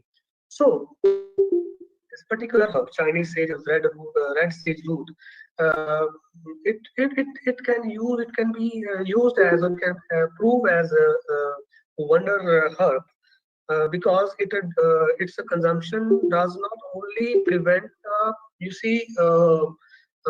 infection, but if infection occurs, it can also combat with the virulence. The other examples are the camphorol, that is again a flavonoid. There is the one sugiol, that is a diterpenoid compound. Then we have N-cis-ferulide aramine, that is a hydroxycinnamic acid derivative. Now this N-cis-ferulide aramine is available, you see, in the yellow bell pepper, red bell pepper, orange bell pepper, green peppers, means capsicum, and we take the different types of capsicums, yellow capsicum, red capsicum, green capsicum, white capsicum, we routinely use in our diet. So they have a good component of this particular compound, and it binds well with this 3-CEL pro or main protease.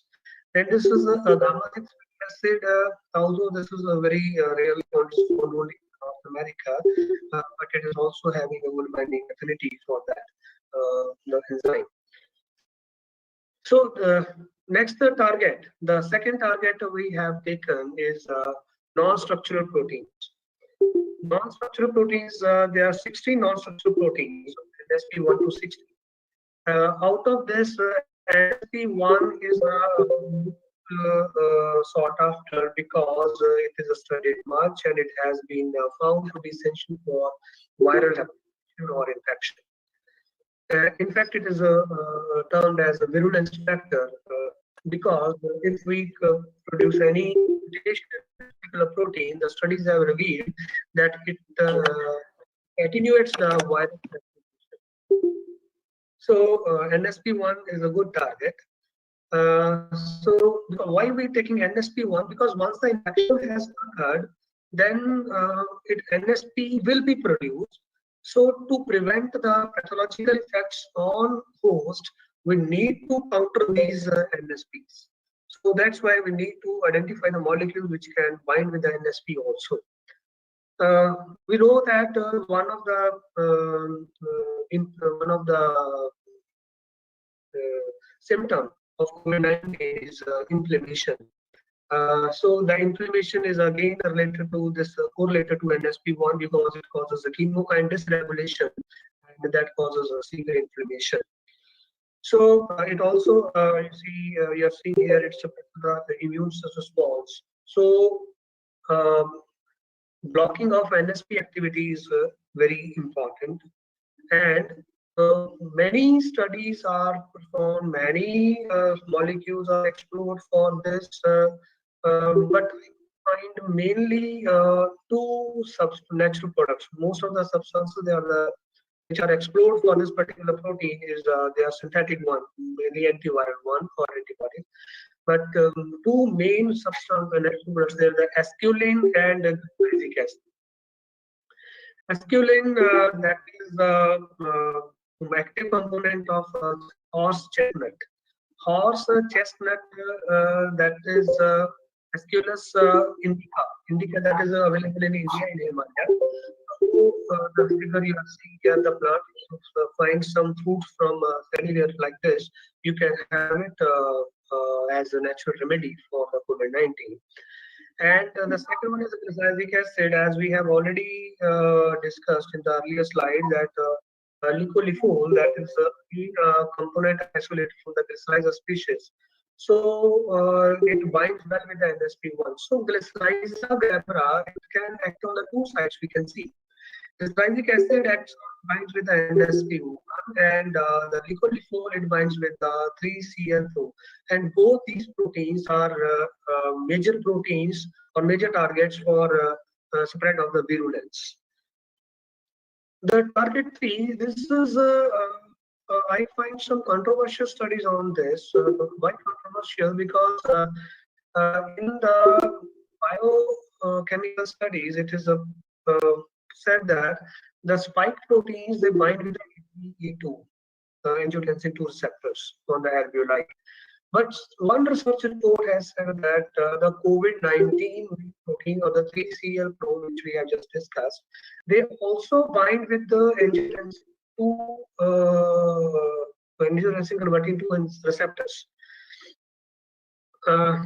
So it is possible that if they have carried out this study, it is possible that this 3CL pro might be available in the S proteins, or their structural similarity may be having with the spike protein. But they have tried to find out some molecules which can inhibit the binding of ACE2 with the 3CL pro. And there are some targets, curcumin. Now, curcumin binds both with the ACE2, as you can see on the left side image, black one, and on the right side, you can see the image of binding of curcumin with the M-pro. So it can bind with both. So it is proposed that if a curcumin is used, it will occupy the active sites of both the proteins, and therefore prevent the binding of ACE2 with M-pro. Second example is hispidolane, which is as such antifungal and anti-mutagenic, and it is available in Sauceria species.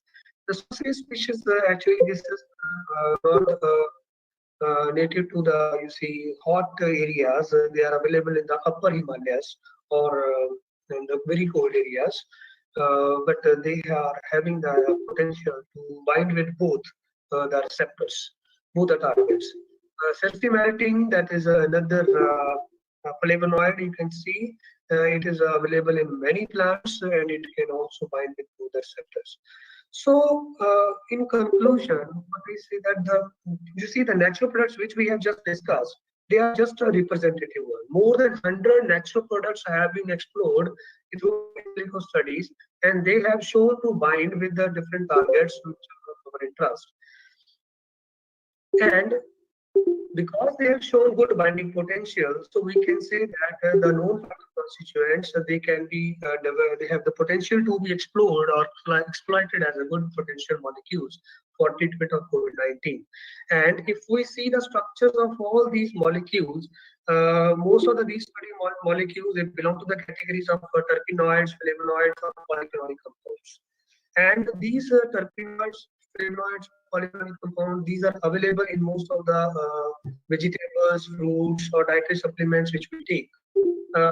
So the research is on to identify the molecules, but by then, till then, what we can do, don't have any drug at hand, we can at least follow the practice of consuming the herbs or spices or the dietary supplements which are rich these flavonoids or the terpenoids or phenolic compounds such as curcuma, onion, garlic, ginger, berries, green tea, ashwagandha, right? Or so many other dark fruit vegetables. Dark colored fruit vegetables, they are the very good source of polyphenolic compounds or antioxidants, which are act as antioxidants like berries.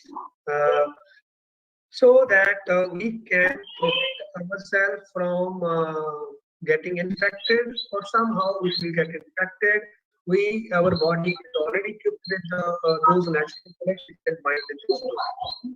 So with this, I thank you all, and stay safe and be blessed. Thank you. Thank you very much, Dr. Saab. Dr. Saab, we have that Professor Samba Reddy already online, sir. Professor Yeah. Samba Reddy from the USA. Sir, I like, I welcome, I request to the Honorable Vice Chancellor, Professor Dr. Diljit Singh, kindly introduce and welcome the speaker, sir. Kindly. Professor Diljit Singh, sir, Vice Chancellor, Rayat-Bahra University. Thank you, Dr. Gurfateh ji. So I got the opportunity, Dr. Samba Reddy, on behalf of Rayat-Bahra University, I extend you, and I'm really grateful. I know that during time difference, it is almost midnight in Texas, USA, and it is your commitment, in fact, which I realize that you are sparing time to address the delegates of this first international e-conference field of pharmacy. And as I'm told that you had a lot of contribution by doing research in America. And as everybody knows that the situation in particularly the side of USA is very bad. And you are watching all this. And in India too, I think you must be aware of the situation. So I'm very much sure that your contribution is going to make a lot of difference and a lot of substantial knowledge sharing with the delegates and participants. So let me have once again extend heartiest welcome to you, and really grateful on behalf of all of us, all the delegates, participants, our Honorable Chancellor, Gurfateh Singh, faculty members and students of Rayat-Bahra family. Thank you, Dr. Sir. Really grateful for sparing time. Almost, I think there is maybe at 12:45 a.m. in the morning at your place. Thank you, Dr. Sir. Thank you very much. Thank you. Professor Dr. Samba Reddy, welcome. Department, yes. Professor Samba Reddy, Department of Neuroscience, Experimental Therapeutic, College of Medicine, Texas, AM University, Texas, USA. He is a board-certified pharmacist, pharmacologist, developing a new therapy for epilepsy and brain disorder that affect 65 million people worldwide. Dr. Saab lab is conducting point and investigate on the neurosteroid regulation of synaptic and extra synaptic GABA A receptor. And Dr. Saab have already, they have trained the 50 students for a postdoc and presented 125 invited keynote talk, co-authored 377 presentations and published over 196 paper, chapter, H index 52, I10, etc. For over 25-year experience are research in the research field as well as in the teaching. Dr. Saab, welcome, and Dr. Saab have very members of the prestigious organization and the National Health and USA Department of Defense, USA Environment Protection, and many more. Dr. Saab, welcome to this conference, and I sorry for inconvenience due to technical reason. So very kindly, I request to the respective Professor Samba Reddy kindly share the views with the audience. Thank you very much. So I request to the Professor Sandeep Arora sir kindly share session with the Professor Samba Reddy, Professor Sandeep Arora, Chitkara College of Pharmacy, Chitkara University. Thank you very much. Yes, can you hear me? Yeah. Okay. Yeah, thank you very much. Thank you, Honorable Vice Chancellor Gurfateh Singh, and thanks, Dr. Gurfateh Singh, for this great opportunity to have a chance to present my talk at the International Conference. And my apologies and sorry for the time confusion. You know, we are it's midnight here. I thought it's in the morning. Then Professor Goel called me, and then I realized, oh, it's time. I'm very sorry about that, and I'm willing to stay as long as you want to hear and answer the questions. So this problem. So let me. Can I start my first slide now? Yes. Okay. So I have been doing brain research mainly, but I think when this virus started a few months ago, all the university professors in the College of Medicine were asked to switch their direction. So we are all now helping, understanding, studying the disease, trying to find out the repurposed medicines, and educating the public about the prevention. So my talk will be more of a scientific conversation, giving overall picture what's happening in the United States, and comparatively what India can learn from what situation we are going through. And at the same time, I will give you the first-hand information about the science of this virus and its spread and the prevention and adding the infection. So let me start my talk by stating this one sentence. You know, this is one of the greatest global health crises of our generation. Because there is no vaccine, there is no drug therapy approved. So we are facing an unprecedented time staying home. I mean, in our lifetime, we never stayed home this long, scared of such a small particle called virus. It is scaring the entire world. It's important that we understand the science and then try to tackle it so that we'll get back to our lives back. So that's the goal of my presentation today. So I work here at the Texas A&M University, one of the largest university in Texas. And you all know that I graduated in Punjab, Chandigarh, Punjab University, Chandigarh, Masters, and then PhD. So I am, in a way, your colleague in Punjab, but settled here in Texas now doing research. So this is my lab here, and then this is my research team. We have quite a few postdoctoral fellows and PhD students. And just like companies, my students design the T-shirts. The one that I'm wearing now is the one that they designed.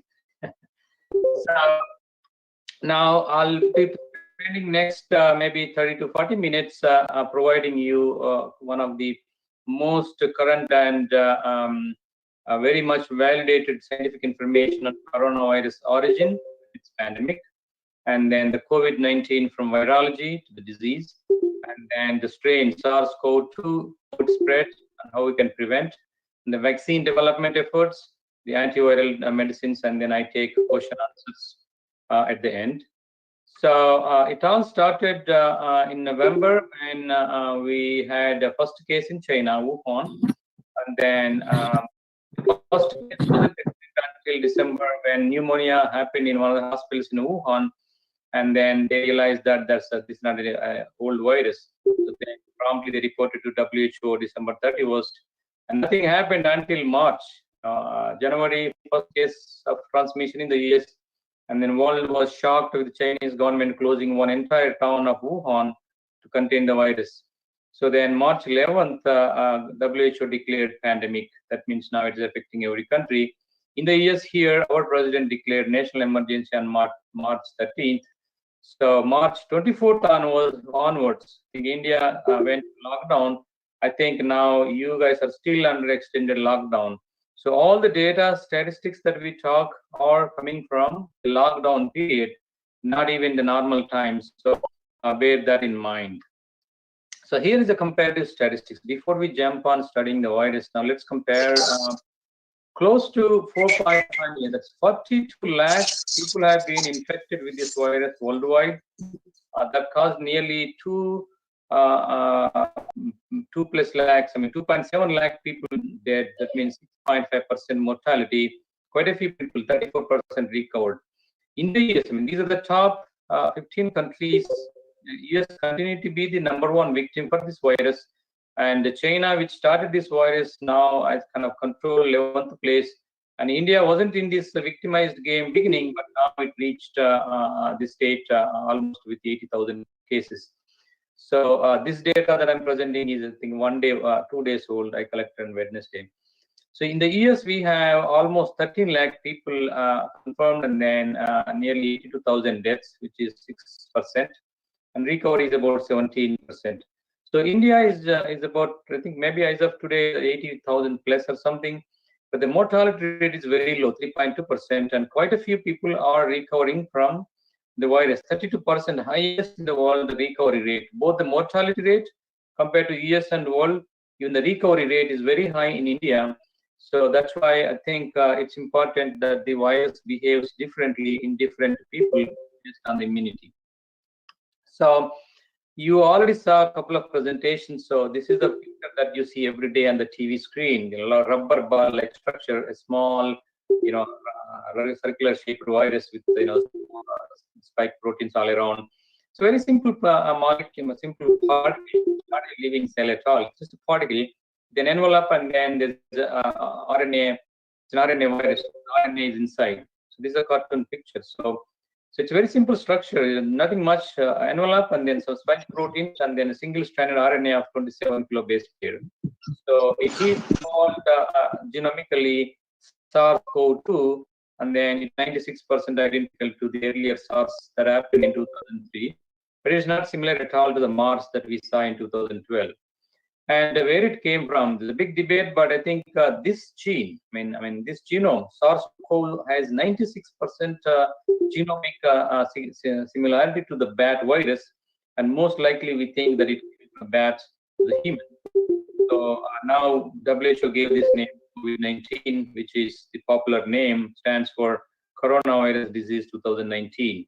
But the actual scientific name of this virus is SARS-CoV-2. And this virus is just a particle. It doesn't have life. It needs living cells for multiplication. That's why it's dead if there are no living cells. And this is the ICMR of which, the electronic structure of this virus under electron microscope. How it is? It is about 70 nanometers. So you can't even see with the naked eye because we compare the structure of air, which is 80,000 times less in size than a hair particle. So assume now, just remember, this virus is less than 0.1 micron size. Okay. Now, how it's so it enters the host cell. Humans are the biggest host. It enters the lungs through epithelial cells by attaching to ACE2 receptors. It rapidly multiplies within hours and days, causing lung damage and death. So here is the ACE2 receptors on the human epithelial cells, and then it infects the lung, and then you can see. You can see, for example, this epithelial cell, thousands of viruses from a single cell. The cells inside, synthesizing these viruses, coming and infecting others. So take a look at a little bit of virology. So it's entered the cell to ACE and then another receptor called TRSS2, and then followed by a fusion.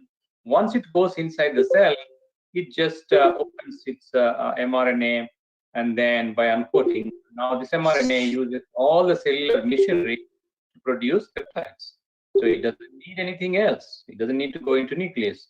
So it produces peptides. One of the earliest peptide it produces is RNA-dependent RNA polymerase, which is very important for its replication. So it replicates, and then it also translates in the ribosomes of the cytoplasm into structural protein, and it assembles thousands of particles by itself and then exit out by exocytosis. And then once it's in the extracellular cytoplasm, it creates this so-called cytokine storm, an inflammatory state. So this is a very simple thing, and then the result, the cell that is hosting it pretty much dies within hours, because cell will be depleted of all the things that cell needs. So now, for example, it's one of the most fatal viruses known to the humanity. It's called risk category 4. That means high community transmission, no treatment available. It is 10 to 15 times more virulent than the flu virus. So it infects deeper structures in the lung, alveolar epithelial cells. This is a picture that is released by NIH in the United States. See, these are the cultured epithelial lung cells, and then these are infected with the SARS virus. You can see these yellow particles. Millions of them are oozing out of these cultured cells and then killing these cells. So this is how much wreck they can create inside the lungs. And then they attack these cells that actually supplies oxygen, that's breathing. what is life? Life is nothing breathing. So this is basically killing our life. It's taking life from us. That's why it's a killer virus. How exactly it is killing? So it attaches to the ACE2 protein and gets inside, and then that's where the problem starts in the lungs, because ACE2 is one of the important enzyme that protects lungs through vasodilation and the antithrombotic thing, cell protection. When it's lost, so we lose this protection, a lot of problem here. And not only that, when ACE2 receptors are not available, angiotensin II builds up. So angiotensin II builds up, and then as a result, it produces a lot of vasoconstriction, and then thrombotic, and then inflammation, edema. That's how the pulmonary pneumonia sets in. So where exactly ACE2 receptors are present, and which type of cells this virus infects? So far, this virus can only infect cells that have ACE2 expression. ACE2 is expressed in four different cells: alveolar epithelial cells, and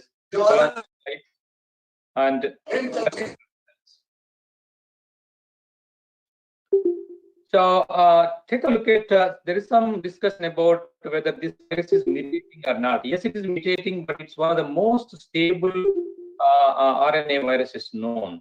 It is not mutating that frequently. That's why I think the mortality is still one of the highest. So compared to the mortality that we saw in SARS 2012, there was a 10% mortality, and then MARS was 35%, and then they were also not mutating that fast. And COVID-19 is variable. It depends on the country. The mortality is anywhere from 5 to 15%. So as a result, it's already in its most dangerous form, that is most virulent, pathogenic, infectious, and aerosol transmitted. And human is exclusive host. It doesn't affect animals and anywhere else, any other thing. That's why it's one of the most stable form of the virus. And that's a cause for concern, because it can spread to human easily. How it spreads? It mainly enters the human body through nose and mouth, and goes in largest in the lungs, and then multiplies. Primary route of transmission is aerosol, airborne, direct transmission of inhaling the particles, air particles infected with the virus. If someone, look at this picture, if someone is sneezing and coughing, they could produce millions of these aerosol particles containing virus. Okay, now when someone is close to this air in 6 feet distance, when they inhale this air, they get the virus. That's why we are maintaining social distance. That means 6 feet apart. Even if someone coughs, the particles, the maximum can go is 6 to 10 feet, and then they get diluted. And once these air particles, virus particles in the air, then they settle on the surfaces of objects. They don't stay in the air forever. And you get contamination from surface, like you contact the objects, your phone, doorknobs, elevators, and vegetables. From there, it goes to your hands, from your hands to mouth. So touching mucous membranes in the eyes, your nose and mouth, that's how the secondary source of contamination. But the primary source remains aerosol. And the question is how long it can stay in the air. Okay, that's an important thing to remember. It's airborne. Always remember, because a lot of people in the TV are telling, oh, nothing to worry, nothing to worry. No, it's everything to be worried. It is in the air for 3 hours. Imagine you are in a room with a patient or somebody, even for 10 minutes, the virus is stable for 3 hours in the air, so you get infected. Okay, and it spreads mostly from asymptomatic persons. The persons who are actually carrying this virus, they don't know they have virus. They don't show symptoms. The person who is showing symptoms already in the hospital is isolated, so he is not spreading. So who is spreading? The person who has a virus, who doesn't have symptoms, are spreading, and they cough, they breathe, the virus goes into the air and then gets spread. And remember how long this virus can stay on different objects. So on overall, on copper surfaces, it can stay anywhere from 4 hours. 4 hours. Cardboard, the shipping cardboard, 24 hours, it can stay viable. And then cloths, on your cloths, 24 hours. And steel, anywhere from 2 to, and plastic, the shopping bags, 2 to 3 days.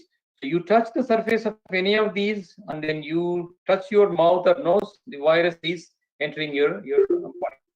So that's why it's very, very important to clean up with soap water and then disinfections to clean up this. You can do this cleanup, but you can't clean up the air because the virus is already in the air. That's why the containment is most important that I'll talk next. What symptoms you see in the persons? You've been seeing in the TV all the time, fever, dry cough and everything. So on average, 5 days is incubation period where people show symptoms after exposure. Exposure anywhere from 2 to 13 days for full-blown symptoms. One of the first symptoms, the virus goes into the lungs and then it will irritate your lungs, so you get dry cough. Some people lose smell because it eats smell receptors in the nose. And then virus induces fever. Such a high fever that you will have 5 to 11 days of big fever, 101 to 103. You can't even bear it. And then shortness of breath. Now you can't breathe because your lung cells are dying. Horrible chest tightening. The eyes you are going to die in the next few minutes. And then fatigue and body pain, and then you get into pneumonia, multi-organ failure. That's where the people go to hospital. This is all symptomatic, and quite a few don't show any symptoms, and they don't show any of these symptoms. So those are some different category. So in terms of treatment, so people have to be categorized into 3 different categories for treatment purposes here in the United States or anywhere. Most of the patients, like 80% of the cases are mild. That means they show some symptoms, but they don't need to be hospitalized. They can stay home, isolated in their room, and then take some Crocin and then take temperature control. They're good. And then severe people, those who have breathing problems, and then this fever and temperature is not getting controlled, they go to hospital and stay about 3 weeks in the hospital. And within this category, there will be 5% critical patients. They cannot even breathe. They need to be on the oxygen and ventilator because they already have pneumonia and they are in the dying stage.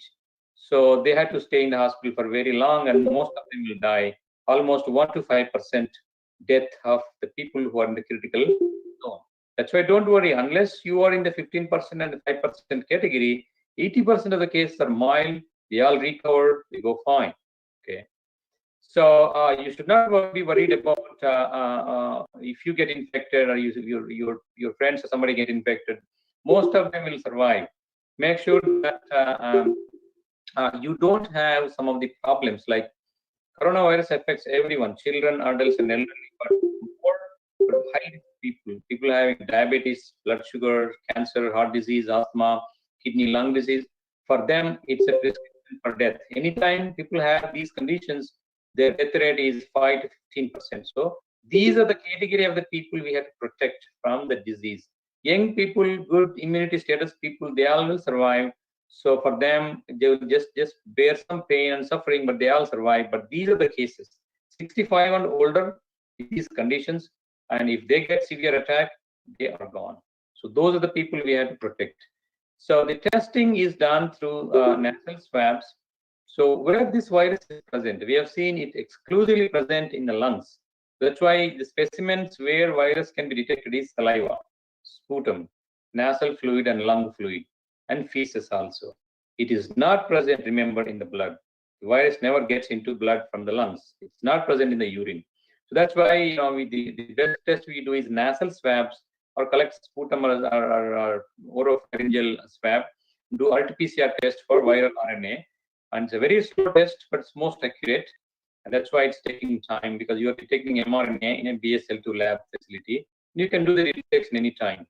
It takes time and most accurate. But the blood test, antibody test is the point of care test. You can do it in 15-30 minutes because it's like colorimetry. But it's very less accurate because you have to wait for the patient to get antibodies. So it takes 5 to 14 days. So less accurate. That's why ICMR recommends PCR, but sometimes you can't help, so you have to do blood test too. So, I mean, here is some of the controversy that's happening. The PCR test you can do anytime 1 week before exposure, all the way up to 4 weeks or 5 weeks. You can see the curve. And the antibody test you can only do after 1 week, and then next 3 weeks. So based on the curve, you can detect the virus in the stool anywhere from week 1 to all the way 6 weeks. Virus is present in the feces. So what is the treatment? Currently there is no treatment for coronavirus. With a new virus, you don't have any drug. So the treatment is mostly supportive care. You go to hospital, they give you fluids, oxygen support, and some vital organ maintenance. And for fever and regular body pains, you take paracetamol. Do not take ibuprofen, because ibuprofen is an anti-inflammatory. You need certain amount of inflammation in the body to get some protection from the virus. And mechanical ventilation for patients who are acute respiratory distress syndrome. So those are the ones that are on the ventilator. So we do have very good news, because not everyone is dying, from this. A lot of people are surviving. That means a vaccine is imminent. It's possible, because mild and moderate patients with this disease are all producing a lot of antibodies within 10-20 days. A lot of antibodies are helping them from recovering from the infection. Those patients who are severe, who have health conditions, high-risk category, who go to intensive care unit, they are unable to produce enough antibodies. That's why they are fighting with the virus. So that means healthy people are able to produce antibodies. That means we will be able to produce a vaccine, because based on this strategy.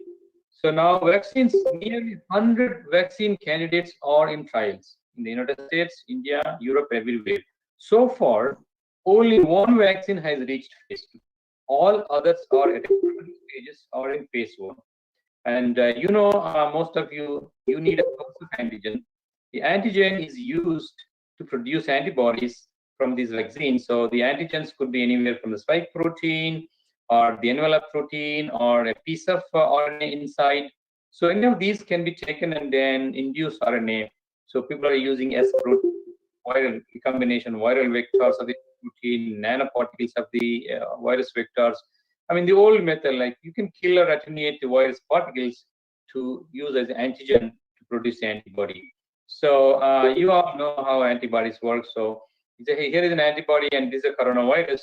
So these antibodies go and then trap the virus by oxidation and neutralization and then agglutination. And somehow they just make sure this virus won't escape.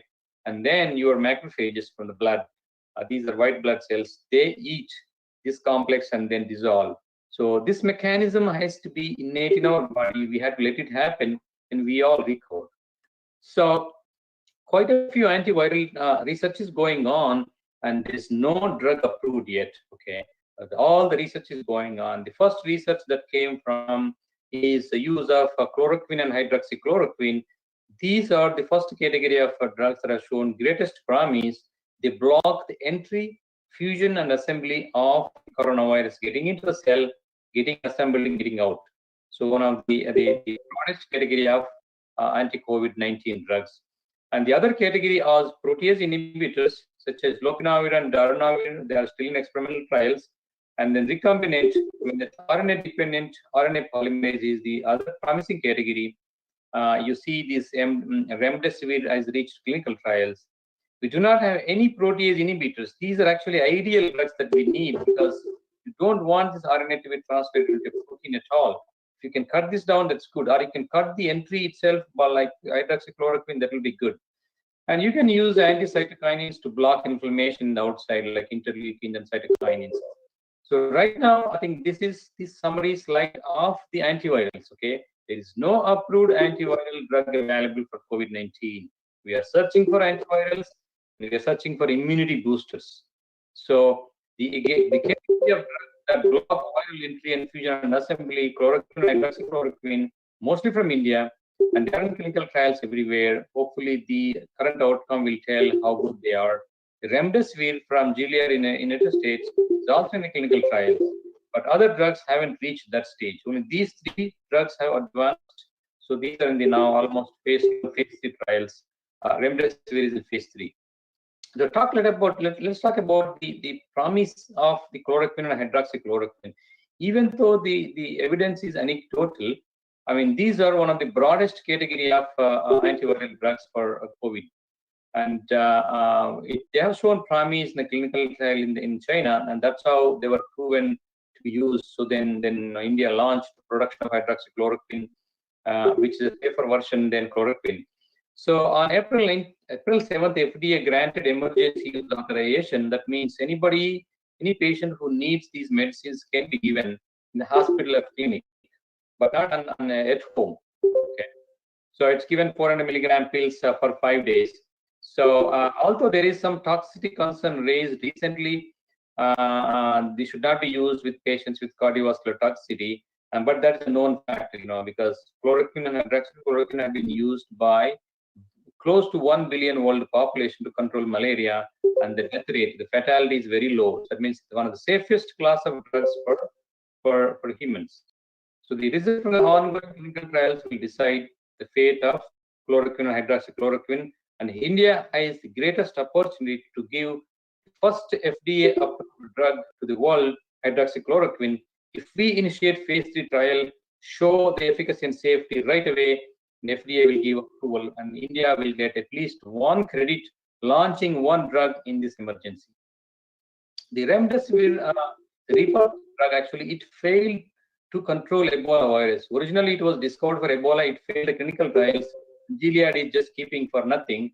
And then now they say that it will work for coronavirus.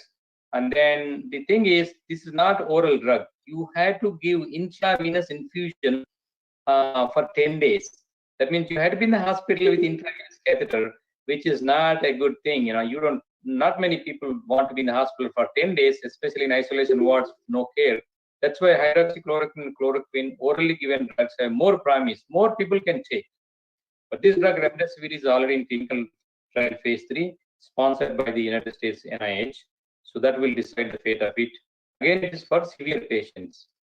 So we don't have any drug that's called immunity booster or immunomodulator. Both anticytokinins and immunoglobulins have been tested. The anticytokinins, the tocilizumab and sarilumab are promising, but nothing much. Immunoglobulins, you have heard in the TV and everywhere, convalescent plasma works. If you get plasma, the convalescent plasma, the yellowish portion of the blood, when blood is clotted, this has antibodies. The liquid portion of the blood has antibodies. If it is given to a patient, a severe patient, then they will recover because it has tons of antibodies. It's called convalescent plasma and plasma therapy. That's why plasma therapy is working, and that's why there's a hope for developing a vaccine, because people who are recovering have antibodies. So right now, misuse of drugs is going on too much. I think as a pharmacist and pharmacy professionals, we had to advise people not to misuse medicines. Continue using medicine that is prescribed for your blood pressure, sugar, and don't discontinue your prescribed medicines. Don't misuse drugs from the pharmacy that you don't need. For example, don't buy antibiotics. Antibiotics are not proven for this coronavirus. Not only that, they will harm you because antibiotic can kill microbiota in your gut. They reduce immunity. You become more susceptible. Unless you are given antibiotics for a different cause by your doctor, don't buy in a pharmacy and use. It's dangerous. So the prevention approaches. I've been writing articles to common man. This is one of the articles that I published on March 20th. If we had to stay safe, stay away from the bug is the first important thing. Avoid being exposed because there's no drug, there's no vaccine.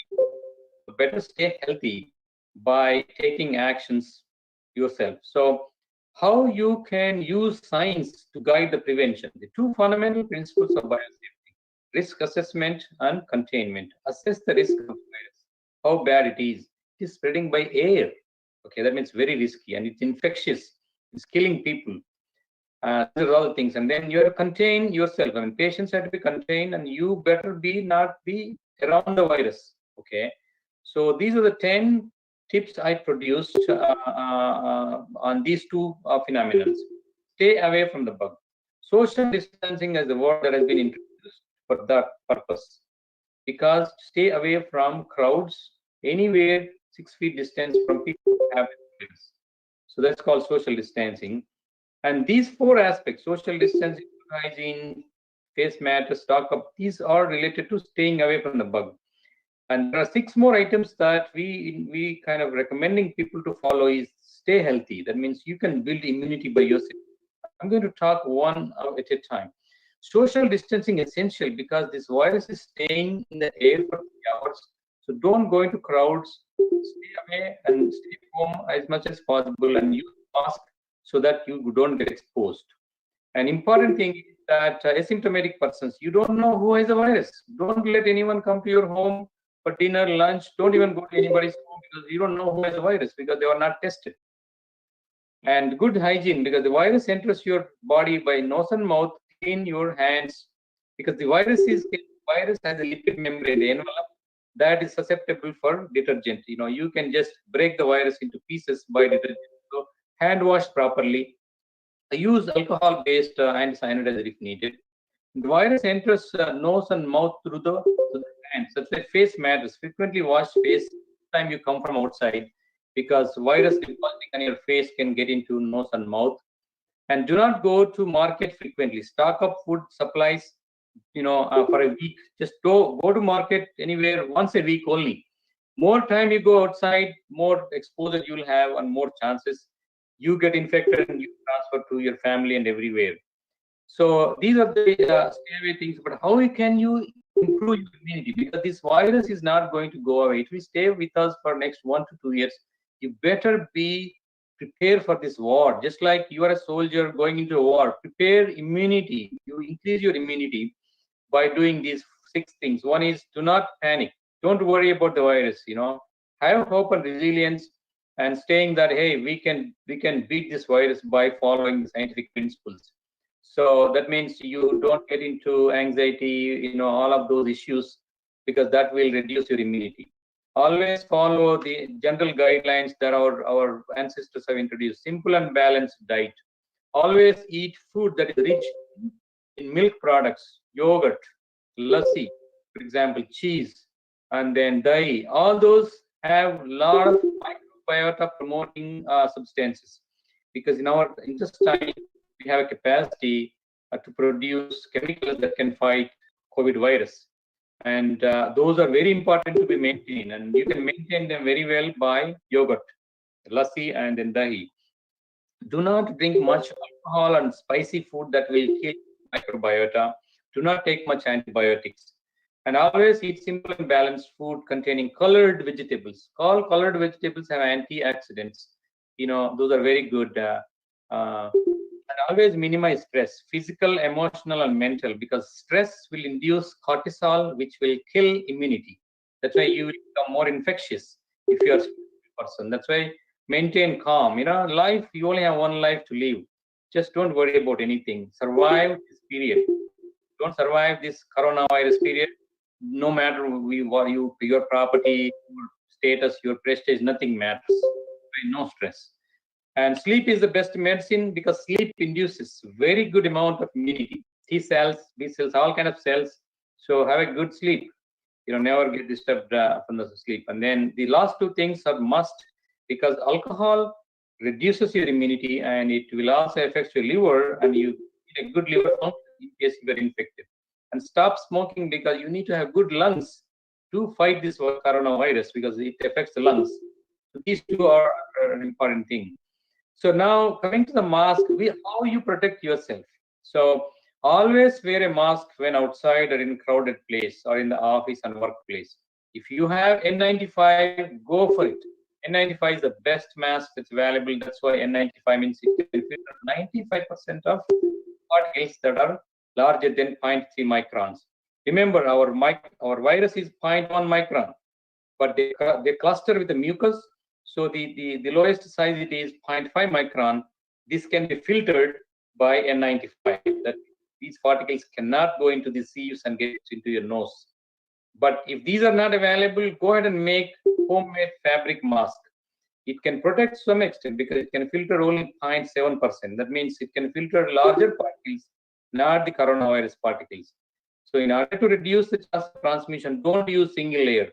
Use 4-layered cotton, polyester, silk, and chiffon. In that respect, cotton should be clear, and then clean every single day. Okay, so that's how you can take care of yourself, and then use disinfectants, because this virus is very sensitive to temperature. If you heat anything and substance to 65 for 5 minutes, the virus is killed. Use any disinfectants like Lysol or alcohol, 70% killed. Use mild soap water, you can wash away this virus. This virus is very, very sensitive to soap water and then disinfectants. So that's why I always use a lot of bleach. The chlorine solution to stay outside surfaces in the hospital everywhere. Use Clorox wipes, because you can kill this virus in 3 to 4 minutes by using the bleach. So these are very, very important for environmental decontamination. So now mitigation strategies, how government is implementing what government is telling you to do, because you don't know the science, and scientists like me and telling the government what to do. These are called mitigation strategies. So I published this article in the Indian Express on April 27th, how India is implementing and how world is implementing the mitigation strategies. So one of the first mitigation strategy is testing and quarantining. So we have to test all the people who are showing symptoms, and we have to quarantine them, so that more tests you do, more you can isolate the patient, and then less risk to the society. That is, more testing and more quarantining is the single most important mitigation strategy. You don't test them, that means you don't know who is virus, you will be spreading to more people. If this is not possible, follow the social distancing measures. That means have less contact with the people.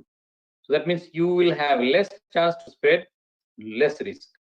So these are two fundamental principles: testing and quarantining and social distancing. That can reduce the spread of the cases. For example, as of today, for example, the number of cases in the United States, from early March onwards, we're having 25,000 daily. We are not going to go down anytime. We are under lockdown actually. Since March second week, US is in the lockdown too. The number of cases going up and up every single day, staying stable, even during the lockdown time. There is nowhere the curve is flattening. The curve is flattened now, go back to zero. We don't know when it will go back to zero. So that's why we are introducing how to flatten the curve. So number of people getting affected, and then at some point, number of people will not be affected, so the curve will go down. So that means if you don't implement any mitigation strategies, you go out and then get infected without any social distancing measures. This is a strategy. You get a lot of people, thousands, lakhs of people get infected, and thousands of them die. If you implement social distancing and other with mitigation, you can reduce the number of infections flatly. That's what India did from the beginning. When you went to lockdown, you don't have any cases at all. You are like this. But again, there was some incident in Delhi, and you have more cases coming up now. But we were like this. In the US, we were like this. We went shoot up. Now we went all the way to 12 lakh cases. Okay. Because the R factor 3, that means one person can infect 3 people in 1 week. So that's why every week, the number of cases doubles. For example, you see the number of cases from last week to this week in India, it doubled. And next week, it will double.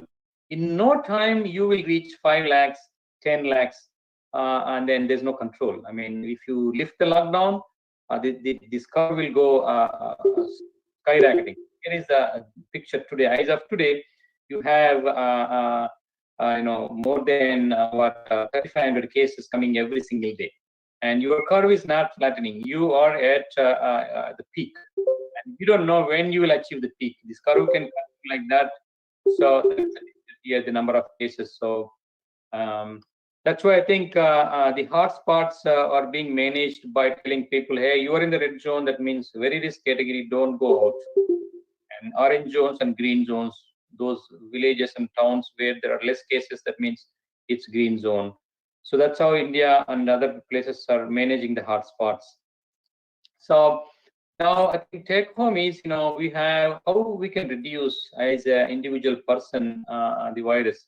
You are the person here, susceptible host, and then it is a virus. So when you interact with the virus, you get the disease. So you don't interact with the virus, no disease. That means this interaction should not be favorable. You don't go to near the virus. You don't present yourself as a susceptible person. If you do that, then you're disease. And then you break that interaction with the virus. Okay. Create unfavorable environment, social distancing, all those things. So that means you get less disease. So since there's no vaccine, there's no antiviral, then you start what's the future now? Follow, this is the conclusion slide. Follow the scientific guidance. Don't believe what you are hearing in the TV and WhatsApp and all those gossips. Don't believe in all. Only, we're all scientists, you're all pharmaceutical. Only spread the scientific information. Right now, no vaccine, no antiviral, no immunoglobulin, nothing. Okay, stay home. Stop the spread and save lives. Okay, and then Dr. Shah, how long you have to stay home? कुछ काम भी करना है, कुछ पैसा भी कमाना है. You can do that, but life is most important. Okay, if you're alive, you can work, you can earn money later. But if you're dead, nothing matter for you. So what is future? The future depends on the vaccination. If there's a vaccine coming soon, we can widespread vaccine, end of the pandemic. And there is a good chance that vaccines will work because a lot of people are recovering from virus. There's no reinfection. So once the virus is, vaccine is available, it's only a question of producing the quantities enough for 5 billion people in the world and then giving them. Production itself will take 1 year. Just the injection of the vaccine for this many people will take 2 years. Go to village to village to village.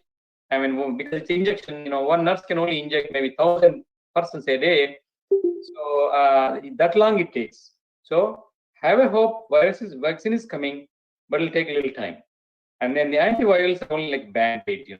You get infected, you go to hospital. Antiviral comes, still you will be suffering, isn't it? Better is vaccine. And that's how vaccine antivirals भी नहीं मिल रहा है. What's the situation? कोई बात नहीं. I mean, the situation is nature. I mean, nothing beats nature. I mean, you survived these episodes before also. Cholera came in, Chinese flu, Spanish flu came in, plague came in. A lot of India has survived, world has survived a lot of things. We will develop our own immunity, but that will cost at a price. We call herd immunity. Herd immunity, कुछ मत करो बस. जो बीमारी हो रहे हैं, कुछ लोग बचेंगे, कुछ लोग मरेंगे. That's called herd immunity. So widespread infection, 70 to 90% of infection in a town or community, that's called herd immunity. Majority of them will survive. 80% of them, 90% of them. All those survive will not have any problem. They will not even need a vaccine for a year. That's called herd immunity. For that to achieve that means, so if you're in Chandigarh, the population of need about 50 lakhs or so, that means 40 lakhs people had to be infected to get herd immunity. अब इतना लोग infection आएंगे, but 1,000 लोग तो मरेंगे ना. That's not a good situation. So very strategy, and then no one will advise that. But अगर vaccine नहीं आएंगे, antivirals नहीं मिलेंगे, क्या करेंगे? I mean, herd immunity will take place on its own. I mean, we don't have to do anything. I mean, this is natural. That's why it's better that we prevent this spread of the virus coming from person to person. We should not give a chance for the virus to survive on living creatures, that is humans. So I think I stop here, and then thank you for the opportunity. And I don't know how you can ask questions, but I like to thank all of you and end my talk with saying, Janani Janma Bhumischa Swargadati Gariyasi. Your mother is the greatest person in your life, but the mother who gave you a chance to your mother, that is your mother country, is the greatest. So I thank you all for this opportunity, and I am happy to take questions if you like, and I don't know how much time and everything. Gurfateh Singh ji, boliye. Thank you, sir. Thank you. Welcome. Dr. Sandeep Arora, kindly conclude the session so that sir already late, sir. Kindly, please.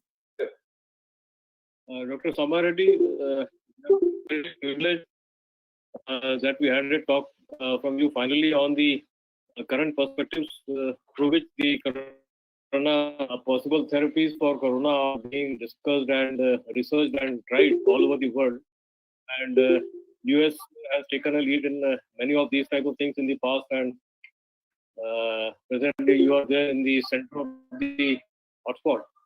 As far as the happenings related to corona, in that case also, US is presently going through a peculiar situation, and research also must be going on vigorously, as you said, and you elaborated on the different areas on which intervention can be done during the entry point, preventing the entry into the intracellular level, and polymerization, inhibiting the polymerase, inhibiting the other aspects, and then the RNA level inhibition.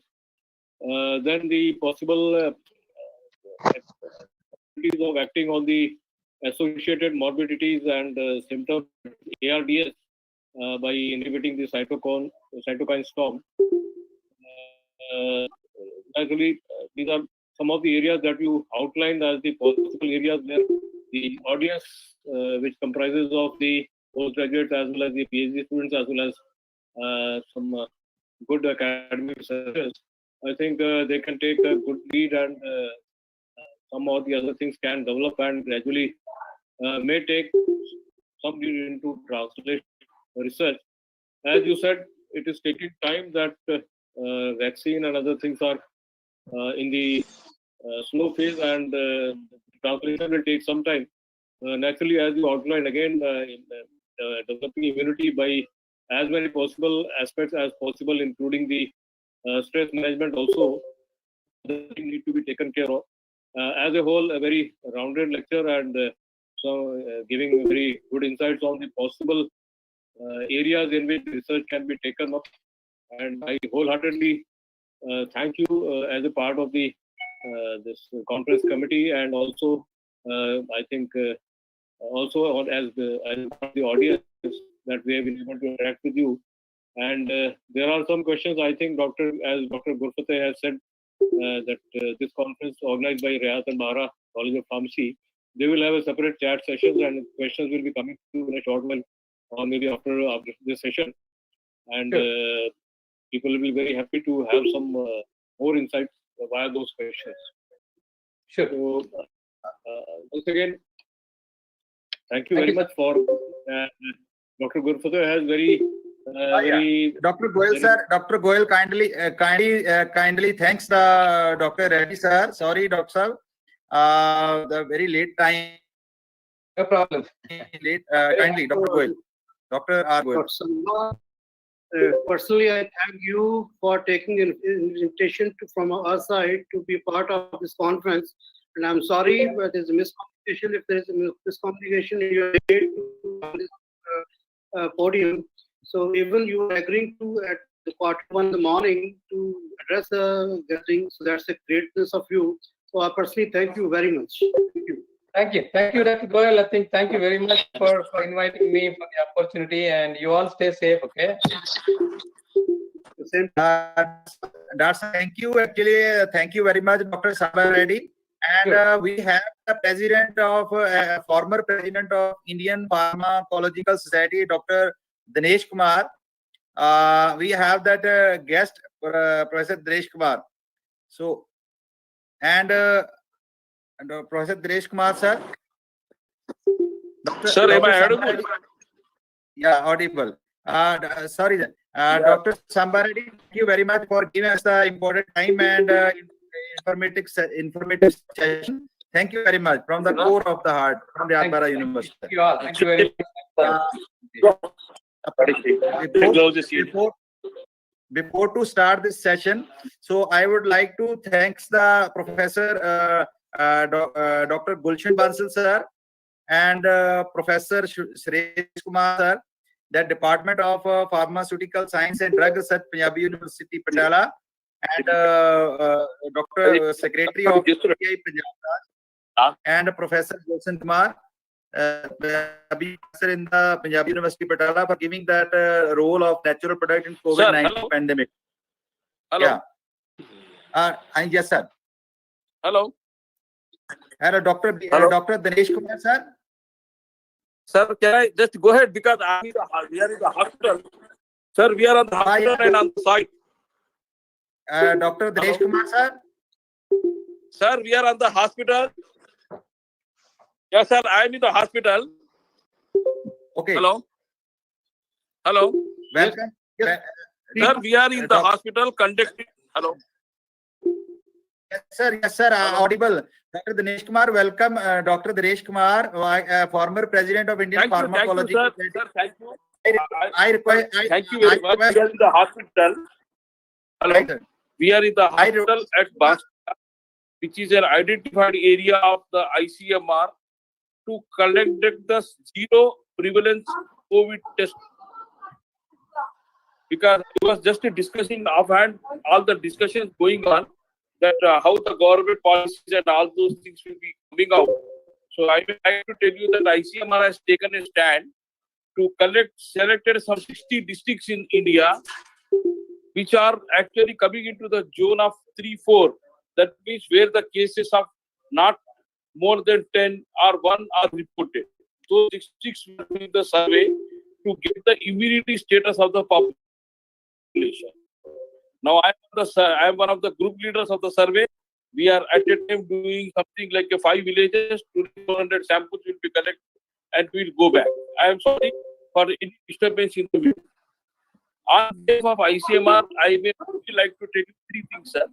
First thing is that the day ICMR has mentioned that all the analysis, diagnosis, and all those things have been still under the control of ICMR.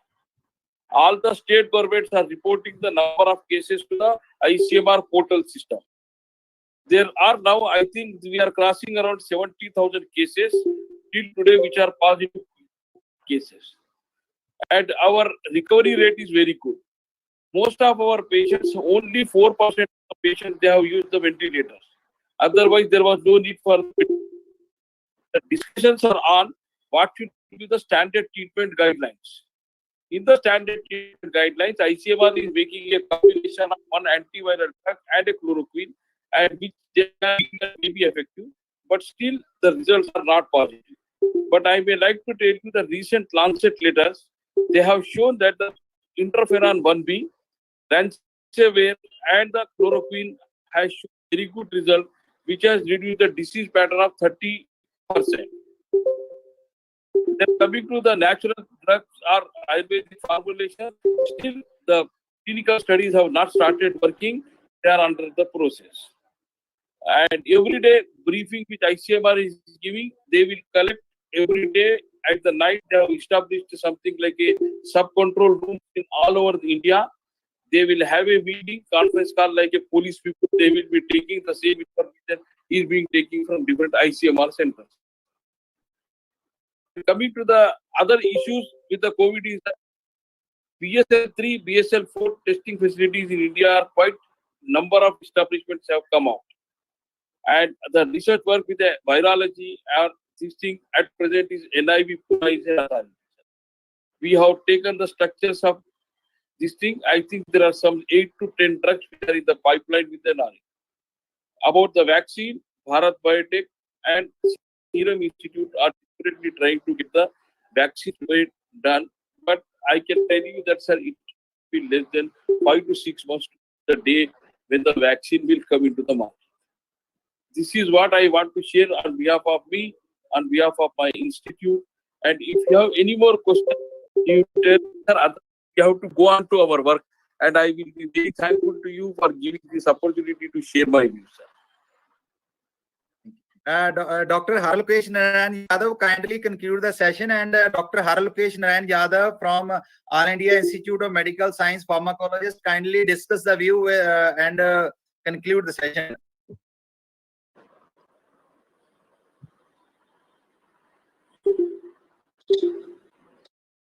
Hello.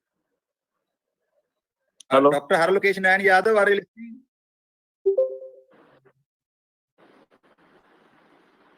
Okay, so maybe some problem. Thank you very much.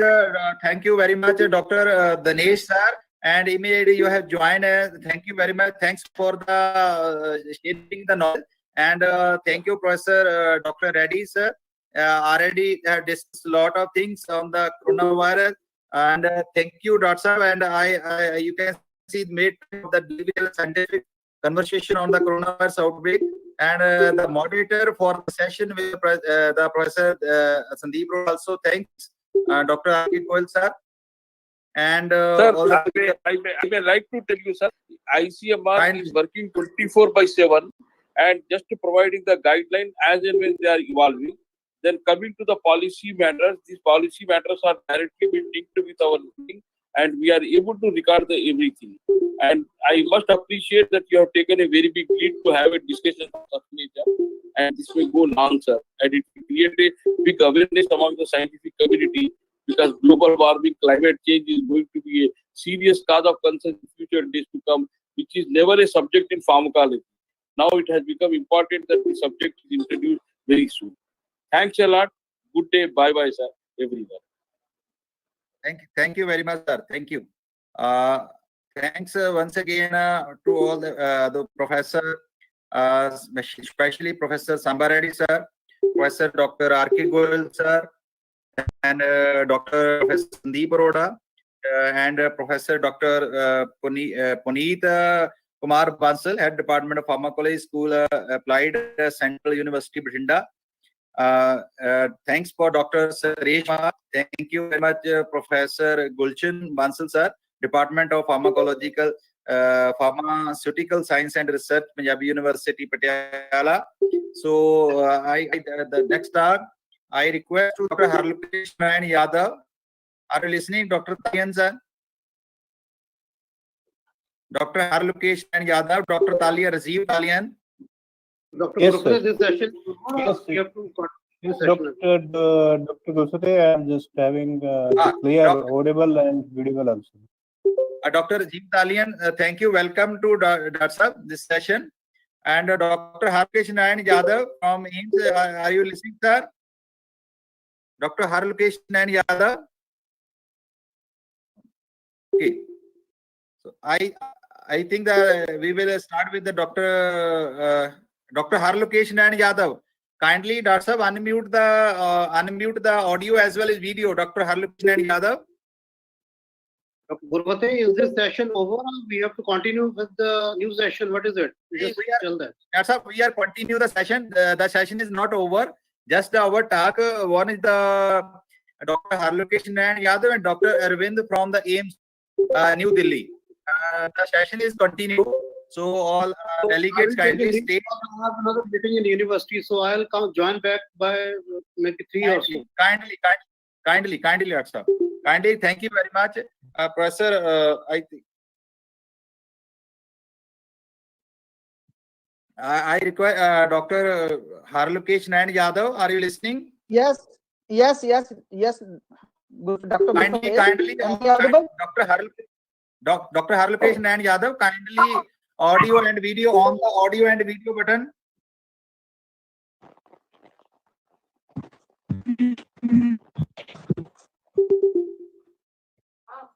Am I audible?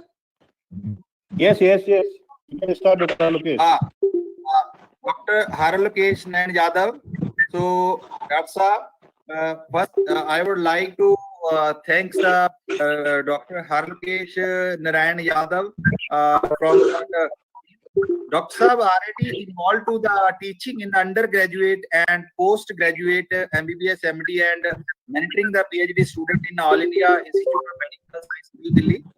The research area molecular pharmacology, cardiovascular pharmacology, and cardiac ischemic reperfusion injury. And Dr. Sahab having the various award and professional activities, gold medal for Dr. Manjeet Singh Award for the best research work in the area of molecular pharmacology by Indian Pharmacological Society.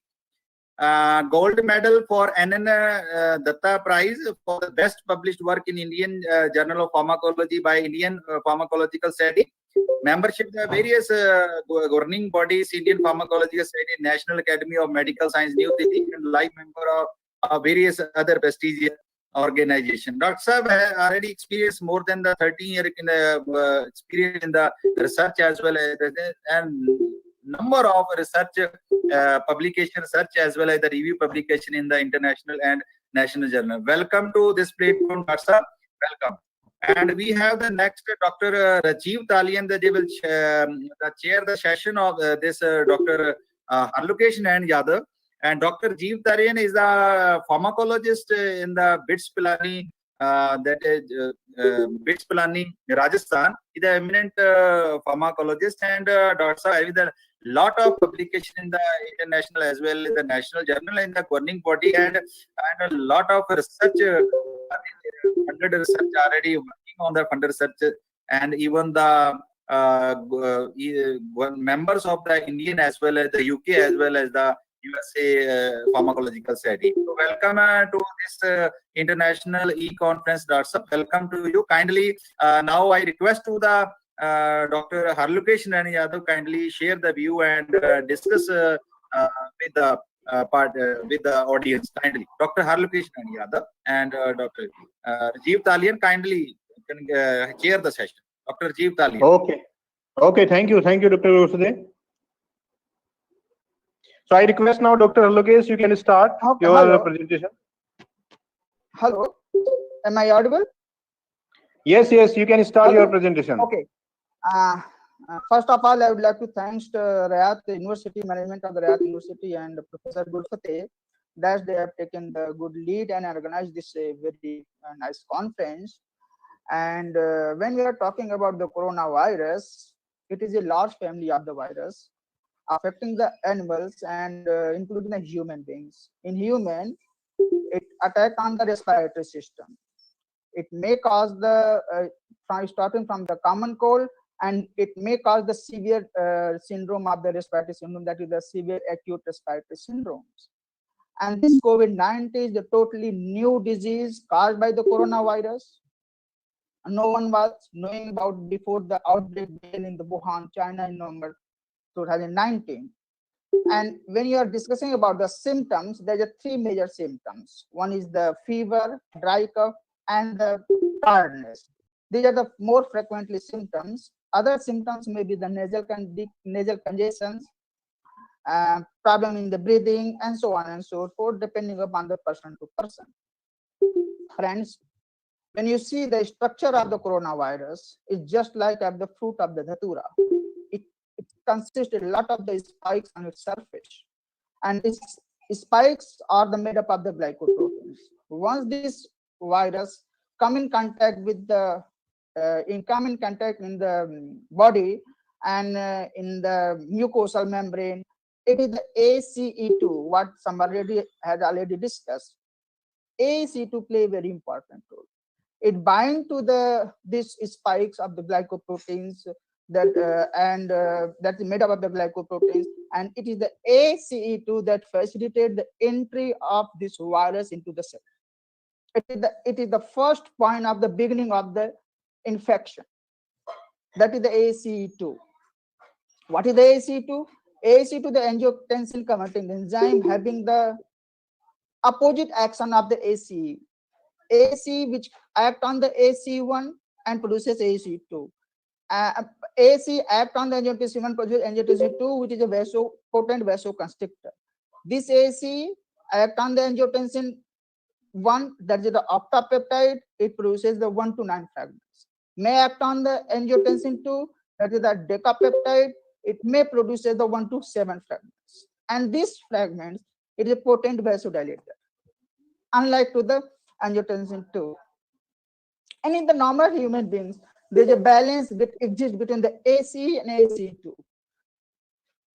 And surprisingly, both ACE is the second form, that is the ACE2, and the coronavirus is also second type, that is the SARS-CoV-2.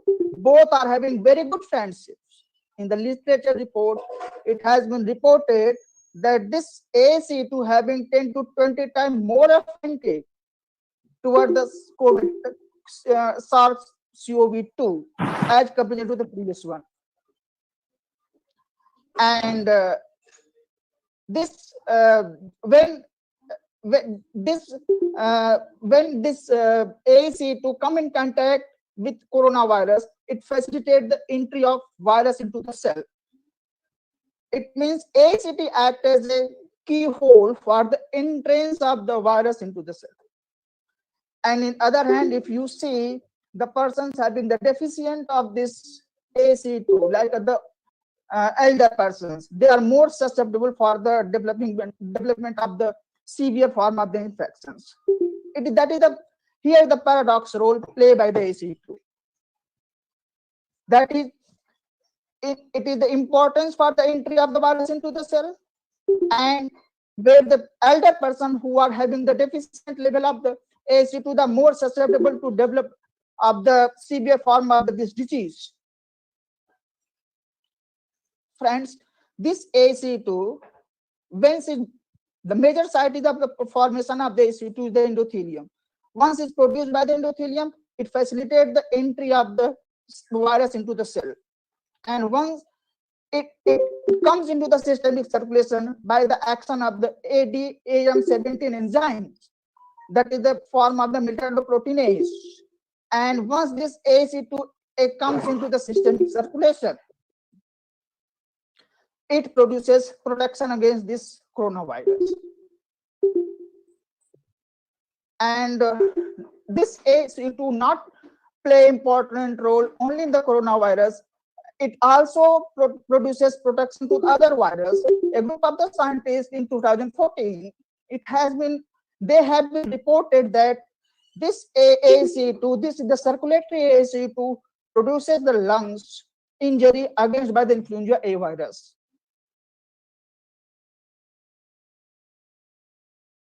It means it is the circulatory form of the AC2. Once it comes to the systemic circulation, it produces protection. Once it present on the cell membrane, it facilitates the entry of the virus into the cell. And the enzyme, that is the ADAM70, which set off this formed AC2 from the endothelium into the circulatory system.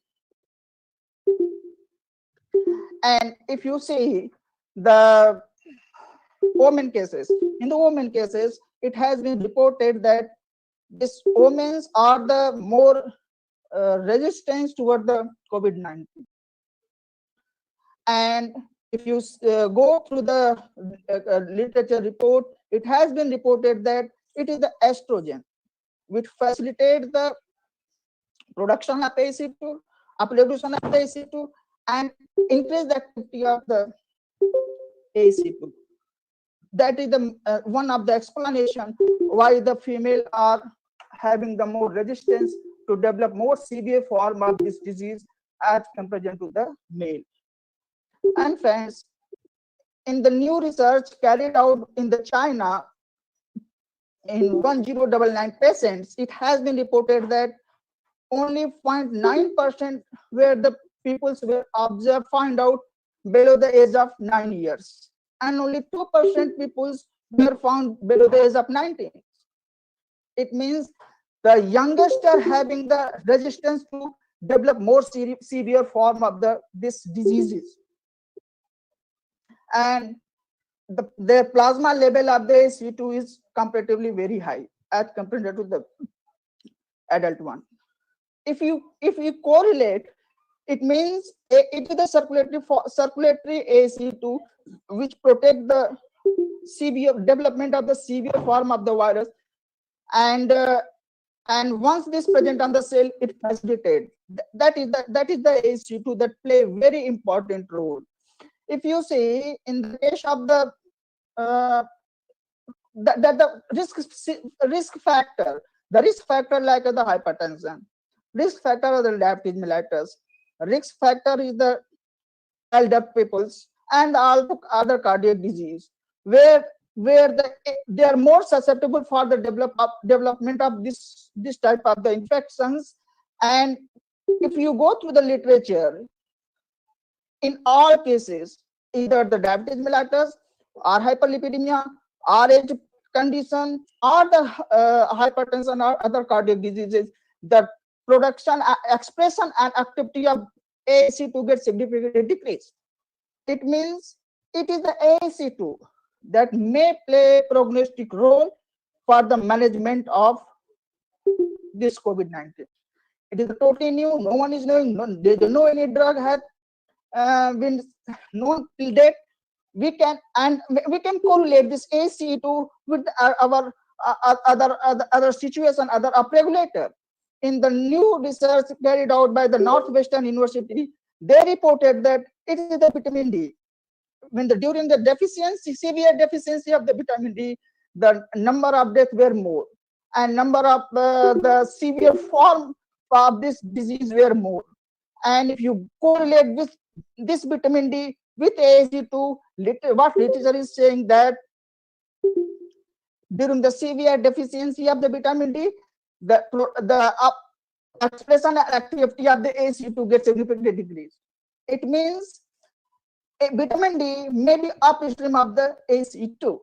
So friends, it's my view, being a pharmacologist, it's my suggestion is that take the sufficient exposure of the sunlight, maintain your vitamin D level not less than 50 international unit per DL, include vegetable in your daily diet, do your exercise, and maintain the social distancing. That is the only precautions.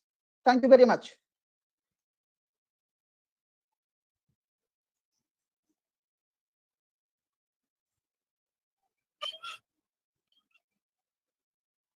Hello. This vitamin D may play a very important role. Hello. Am I audible? Yes, sir. Audible.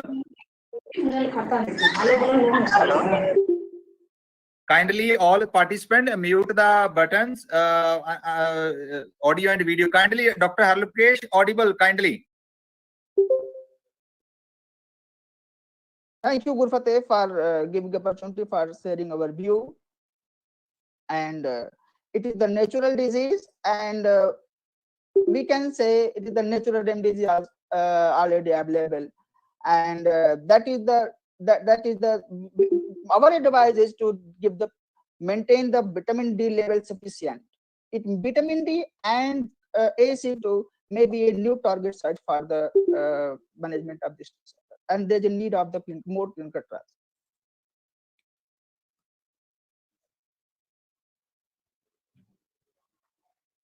Yeah.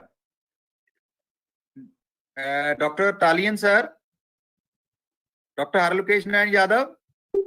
Yes, audible. Kindly, you have conclude at the end, sir. You have completed the session, Dr. Sir. Dr. Talian, sir. Dr. Talian. Hello, Dr. Talian, सुन पा रहे हैं? So thank you, Dr. Sir. And any questions from the audience, kindly write on the right side chat box. Definitely, we will ask questions from the respective our Dr. Harlukesh Nayan Yadav regarding the session. So it is my pleasure, Dr. Harlukesh Nayan Yadav. Thank you. You are giving the very important time for us, and you share the view and scientific view on the COVID-19 pandemic, new insight in the management of COVID-19. I really thanks from the core of heart, and you are always dedicated and always supporting to each and every young scientist. Even you have lot of research project running under your guidance in the AIMS.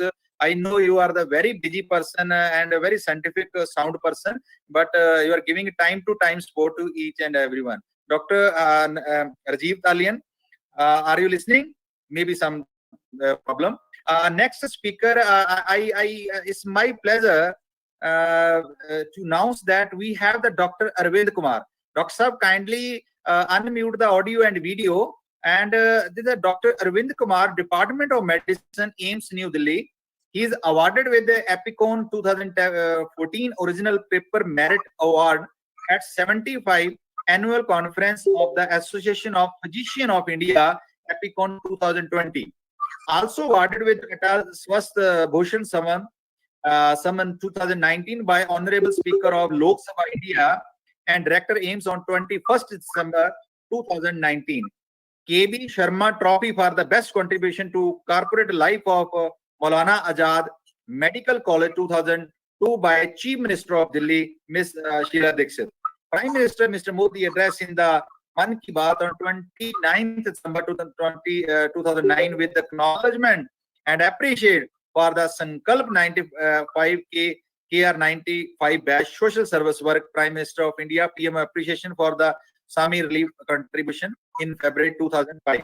He is having 15-year MD postgraduate and 10-year MBBS teaching experience. He have done around more than 41 publication and participated in national as well as international. Dr. Arvind from AIMS, Dr. It's our pleasure. You are here and directly you are taking care of the all patient in the AIMS COVID. I really salute to Dr. Saab. I really salute, and from the whole organization, you are the actually hero warrior in front. Kindly, I request Rajiv Talian. He will the chair session. Dr. Rajiv Talian, if you are listening, Dr. Rajiv Talian will be chair of this session. Please kindly unmute unmute the audio and video. Dr. Arvind, please kindly. Dr. Arvind. Dr. Gurfateh, thank you for those kind words. Yeah, I am able to get you. I'm obliged for your kind words that you have given right now.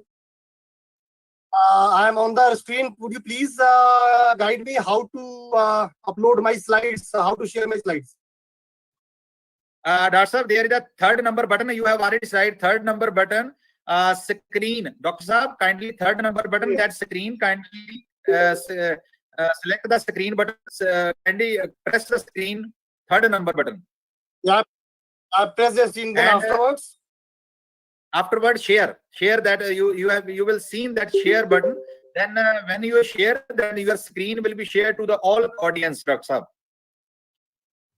Kindly, Dr. Rajiv Talian, your camera should be on and audio and video. Dr. Arvind sir, yes sir. We are seeing yes, yes, Dr. Arvind Kumar. Yes. Now we are just watching your first slide. Doctor.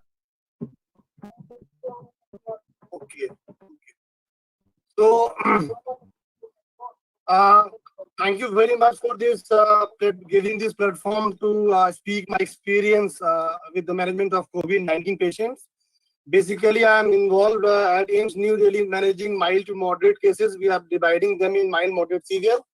I am currently involved in managing patients of mild to moderate category.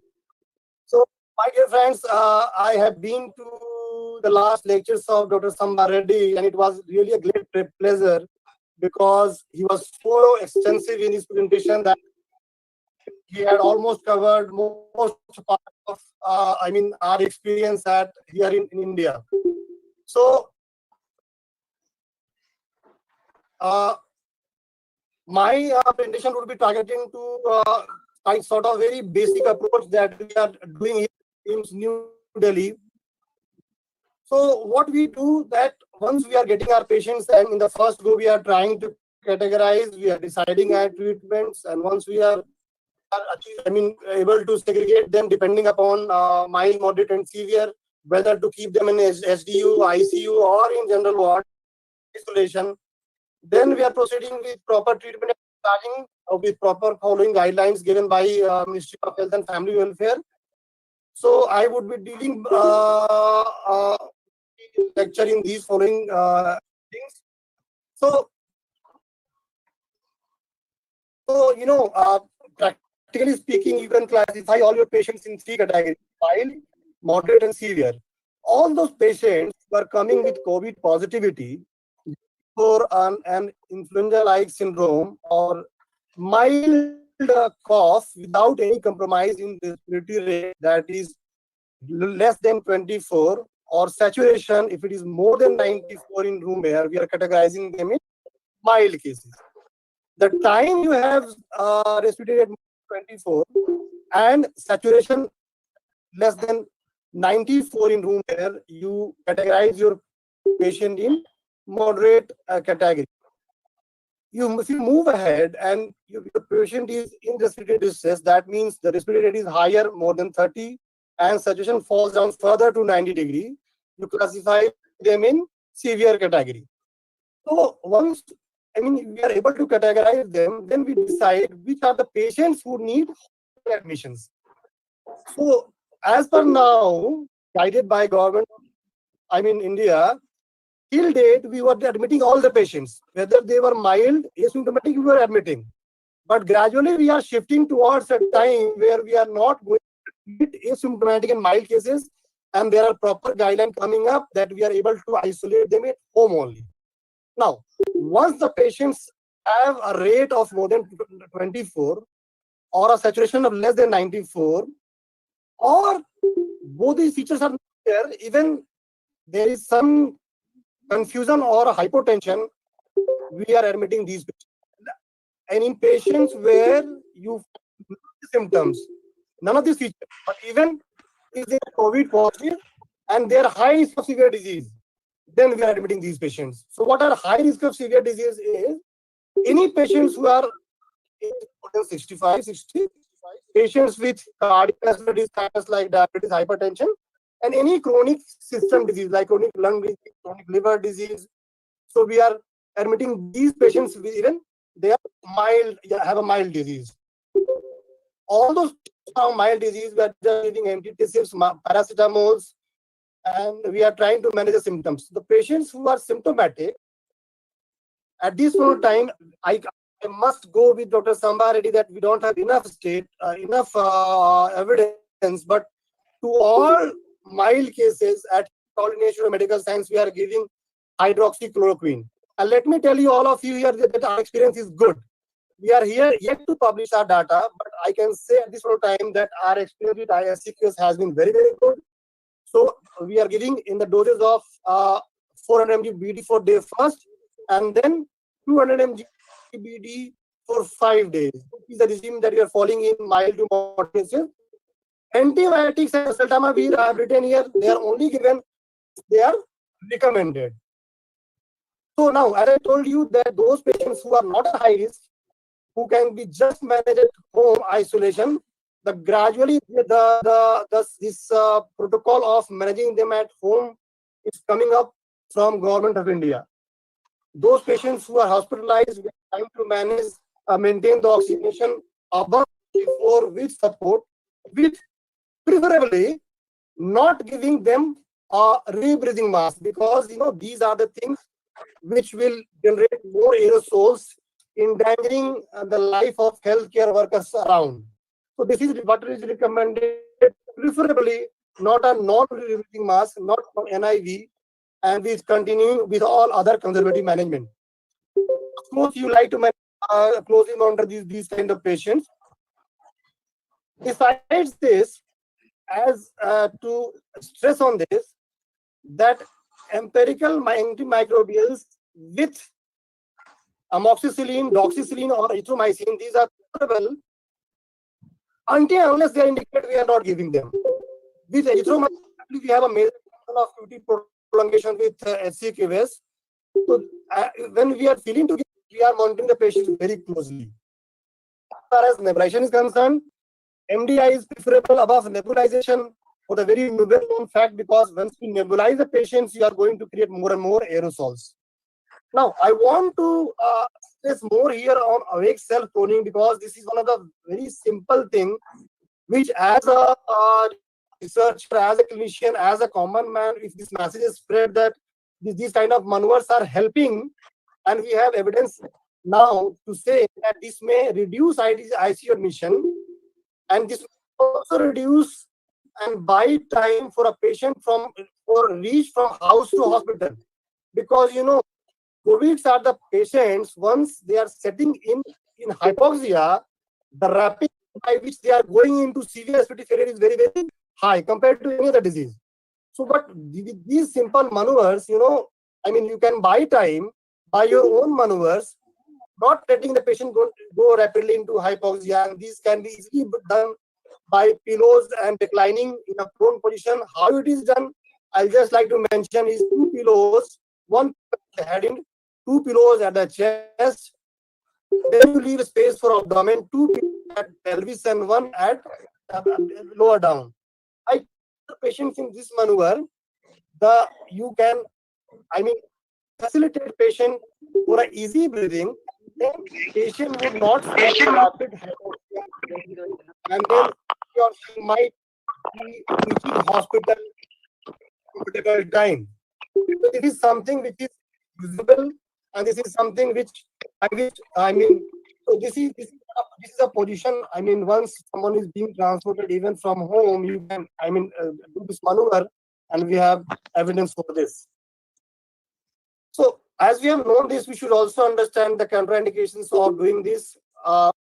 Patients who are known case of seizure disorders, having facial injury, patients with morbid obesity, pregnancies, and patients already having pressure sores may not be given this kind of maneuvers, because we may be harming rather than getting some benefits.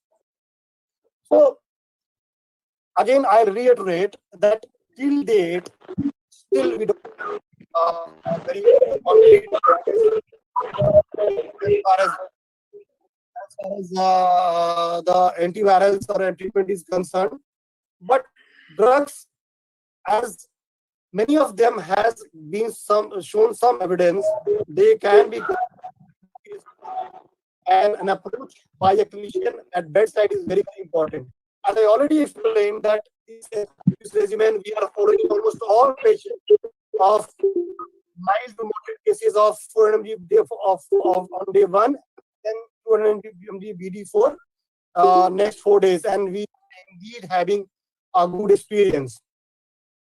See, in all the debates and publications which has recently been, and Lancet was also a part of it, I'd like to mention here very concretely and very precisely that, see, efficacy may be a issue for all of us to discuss, but as far as safety, we have this drug that I would say that we have used this in past many decades, and up to 2008 it was a part of national malaria program, and we are distributing it door to door.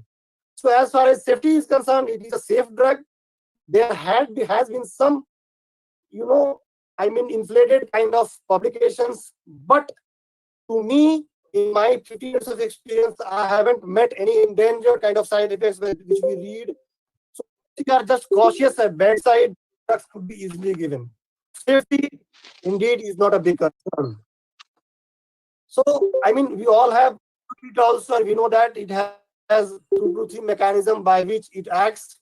First, acts at the level of NT2 virus inside the cell. It basically acidifies the lysosome so that viral is not replicated and then it ultimately decrease the cytokine productions at the level of cytokines. So this is a diagram by which I have tried to explain the way this drug acts at various levels.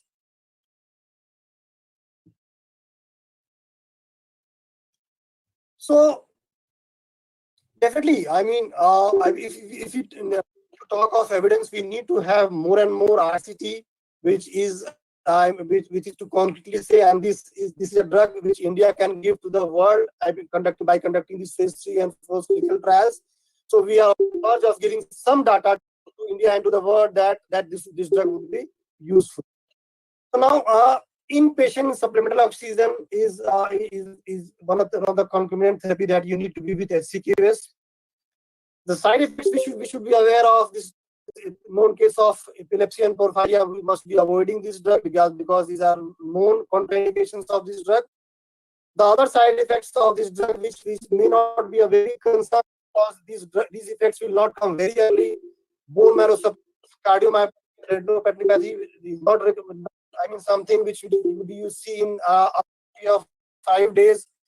QT segment prolongation has been a recent concern in many literature, but I would again reiterate that in a short course, it is not a big concern. Definitely, the recommendations have come from various society that if you have a baseline ECG followed by after first daily kind of QT monitoring, that would be on a safer side rather than panicking for patient as well as clinicians. Now, erythromycin is something that there has been an open letter to the US president by a clinician at US that a combination of erythromycin, CQS, and zinc sulfate had done wonder for the clinicians. But I will stop here and say that till date we not have a very good evidence. But theoretically, talking about its anti-inflammatory properties of the drug, this may help us in case basis where you find kind of early inflammatory storms in patients' bedside. But definitely you have to take caution as far as QT is concerned, because once you are going to combine this drug and CQS, at times it can be lethal. So those patients who are requiring ICU admissions, we should identify them early. But what I told, in few slides back, that these are the patients who are rapidly a high respiratory failure and hypotension without giving us much time. So if you identify these patients at the very first term that the situations are getting down, respiratory rate is getting up, and you are getting first glimpse of hypotension, you should not be wasting time rather than sending the patient as soon as possible in an ICU setting. because to take appropriate action. And among those who are being sent to ICUs, what are the patients who need intubation? So those patients who have PF ratio, who are not familiar with PF ratio, can later, go into that. But those who have a PF ratio of less than 300 with hypotension, you should be prompting for intubation rather than waiting. Without hypotension, if you have a PF ratio of less than 200, you should be prompting for intubation. GCS is something something which is independent of whatever your PF score is. If you have a mentation, that is lobocoma, a scale of less than 8, you should be intubating these patients without satisfying the criteria of PF kilo. So these are few things which slightly differ from other ventilator patients, that you have to change the tubings at each and every 48 hours. For each patient, you have to use a separate sterile circuit rather than using those whole circuit.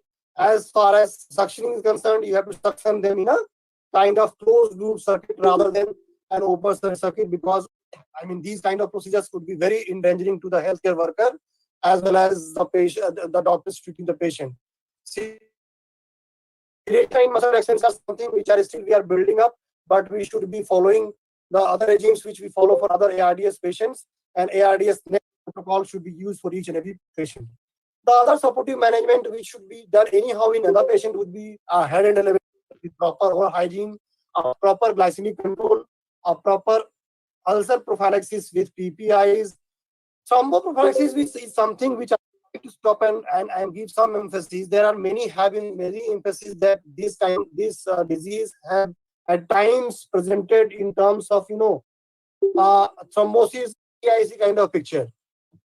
So once you don't have any evidence of bleeding as far as patient's history and examination is concerned, heparin therapy is something which is safe and which can save your patient for going into a bad cascade. So which may be considered in case-to-case basis, because that has been found to important factor in making patients for bringing patients in a very bad cascade of thrombosis and involving causing multi-organ dysfunction.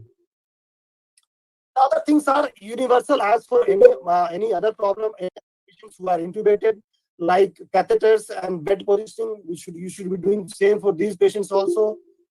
Now, corticosteroids is something which is rampantly used in periphery.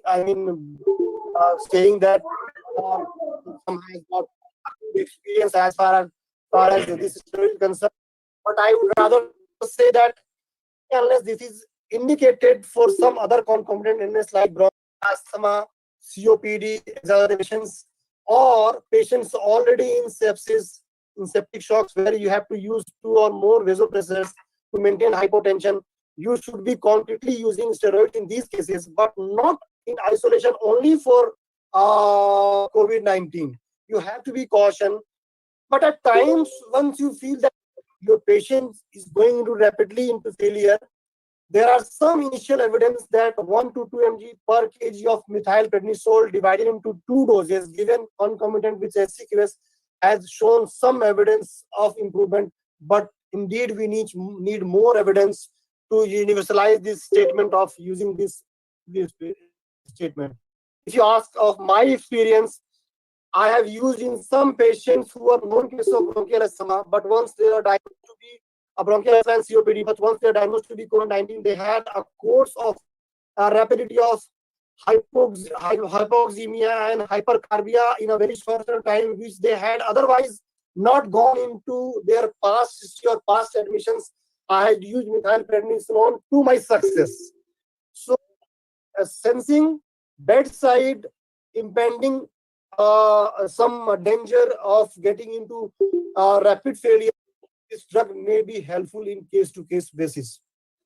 So, like I mentioned, the other evidence in this slide has been shown, like bronchial asthma and COPD or shock, where this is anyhow indicated. You may be using corticosteroids at an early time.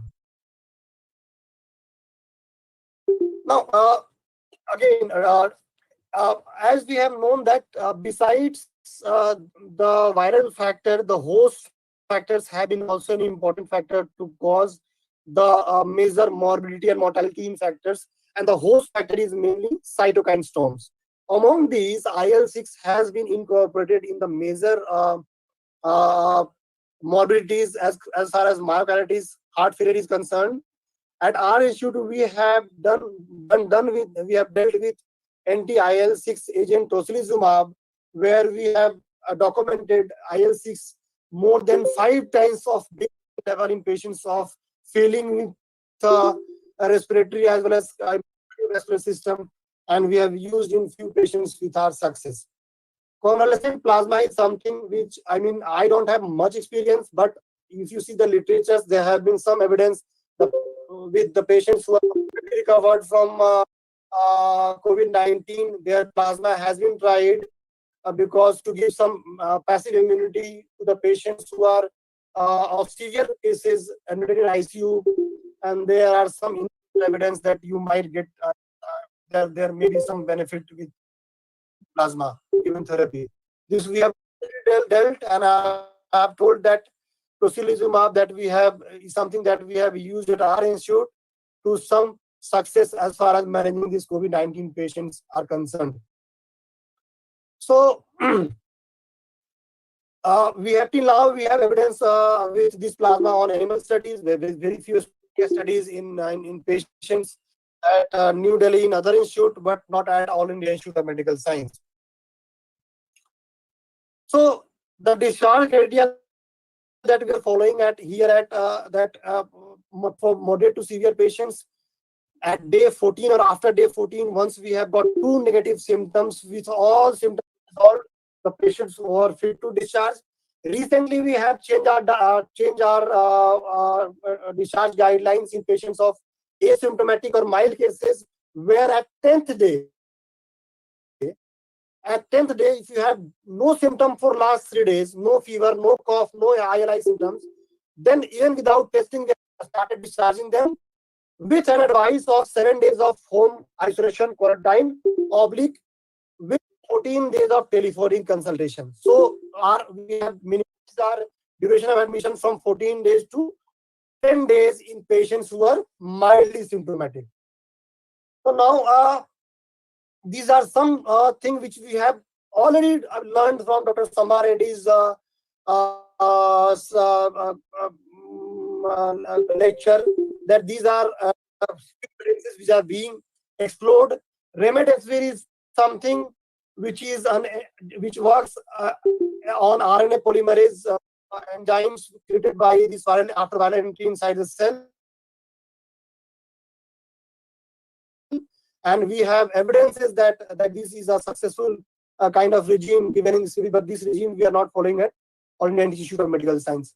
So I would like to conclude at this point of time by this lecture that here medical experience are good in almost majority of cases with hydrochloroquine.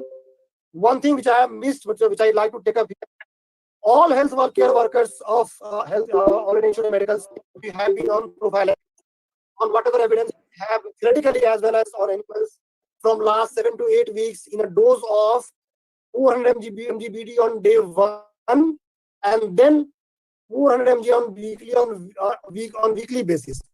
So all healthcare workers are being this regime.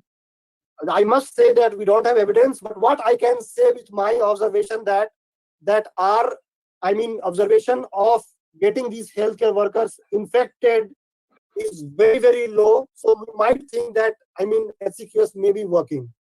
Systemic glucocorticoid is something that has to be decided by clinicians on case-to-case basis. Anti-IL-6, yes, in patients who are going into myocarditis, and you have evidence of by which you have shown that the level of IL-6 has gone 5 times higher. The other drugs which still needs some evidence is digoxinide. Why this needs to be emphasized is still this is a and safe drug as a safe drug which would give evidence to be used in the near future. So my take-home message is that at this point of time we have a good evidence to play with SCQS on case-to-case basis. prophylaxis, yes, as safety is not an issue, prophylaxis could be used. The patient or the doctor should be given a option whether to opt in or not, because the evidence are low. And as far as steroids are concerned, you can take your own call in giving with the patients who are rapidly going into hypoxia or rapid hypotension. So, I mean, after dealing with all these things, still I would like to give one slide to my lecture, is that whatever you do at this point of time, the 3 or 4, the golden lines are still, I mean, the need of the hour, that is distancing, mask yourself, do proper hand hygiene frequently with alcohol-based rub or soap, and then largely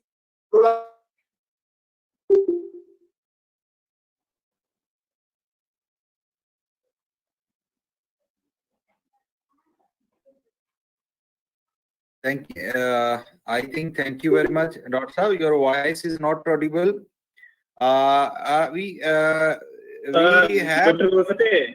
Dr. Gurfateh. Yeah, kindly conclude the session. I am audible, Dr. Gurfateh? Yes, audible, Dr. Saab. Dr. Saab. Okay, so thank you, because there is a problem in audio. So I would like to just give my comments on that very nice sessions which is being conducted. And the first presenter was Dr. Lokesh Narayan Yadav. Dr. Lokesh Narayan Yadav trying to point out the role of AC2 enzyme and how it will be involved. And he will try to point out what would be the beneficial or the future approach which could be targeted for making the new drugs. And even Dr. Arvind, which have very nicely and giving a very clear the clinical setup, how the patients are treated in the hospitals. And as it indicated by the even novel target which have been covered by Dr. Arvind. So I will very happy to have just share these sessions and have so many informations which are very useful and which is very informative. Dr. Arvind have just starting from the patient point of view, how the patient even in line that matter, like the position of patients, how the patient should be lying on the bed, it matters a lot. Like the recycling positions, etc., and how the initial treatment will be started by like azithromycin or the other antibiotics, followed by antiretroviral agent. So I would very happy to see that even Dr. Arvind have covered the recent advancement related to the parts which is being targeted by so many researchers. Like I saw the drugs that is this one, umifenavir, because this umifenavir is approved for influenza. And as Dr. Hamkes also point out that this SC2 enzyme is allow the binding of these virus through this enzyme, and then after binding with this AC2, this virus entered, and then it will very quickly target it to epithelial cells of alveoli. So I think this umifenavir, it also be having a good chances to control these infections, because the binding related to spike proteins with the help of this EC enzyme allow this bacteria to enter in the epithelial cells of lungs. In addition to this, if I saw the drugs which is in practice in India clinically, like the Tamiflu, which is very popular agents, along with this antiretrovirus drugs, that is protease enzyme inhibitor like lopinavir, retinol, etc., which have been mentioned by Dr. Arvind. So I think it's very useful and very informative lectures which have been given by the presenters, Dr. Lokesh Narayan Yadav, followed by Dr. Arvind. I think Dr. Arvind have completed all the aspects related to the clinical setup and how the patient would be best and treated very well in clinical setups. As he mentions that there is no very serious concerns, most of the drug, including the very top drugs, that is chloroquine, hydroxychloroquine, which work by several mechanisms, and there is evidence, and even it is emphasized by Dr. Arvind, that the drug toxicity related to this drug is not too much. And I do agree because we have recently conducted some in vitro study and even sent one of the research paper in pharmacological research that is related to its safety profile, although because it may increase the chances of arrhythmia if it is given with azithromycins as mentioned by Dr. Arvind. So Dr. Arvind, it's very, very nice presentations and it's very useful for all the audience. And even for me, it's very informative. Thank you for such nice presentation. Thank you, Dr. Sahab. I welcome to Dr. Apindra Banda from All India Institute of Medical Science, New Delhi. I welcome to Dr. Arvind and Dr. Apindra. If Dr. Apindra Banda, sir, if you are listening, kindly unmute the audio and video and discuss with the public for 5-10 minutes according view and share your view kindly. Dr. Apindra Banda, if you are listening, sir. I think Dr. Apindra online.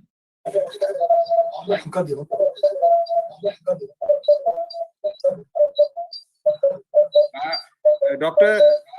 Ravinder sir, Dr. Apindra sir already online? Yes, sir. Good morning. Yes, sir. Yes, sir. Kindly unmute the audio and video and so that we can see you, Dr. Sir, and kindly share the view with the audience. I request to the Dr. Italian kindly and Dr. Alkesh and Yadav kindly chair the Dr. Sir. Kindly. Chair session. Hello. Am I audible? Hello. Yes, sir. And Dr. Upendra. Yes, sir. Yes, sir. Now audible. Yes, sir. Yes, sir. Yes. Please conclude the session, Dr. Upendra. Yes, sir. First of all, I would like to thank Gurfateh Sir for giving opportunity to share a speech of Dr.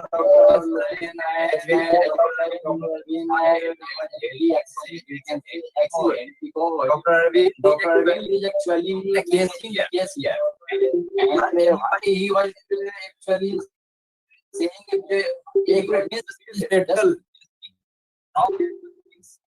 actually Dr. Arvind is here at AIMS New Delhi, and he was telling a great whatever is going out at All India Institute actually.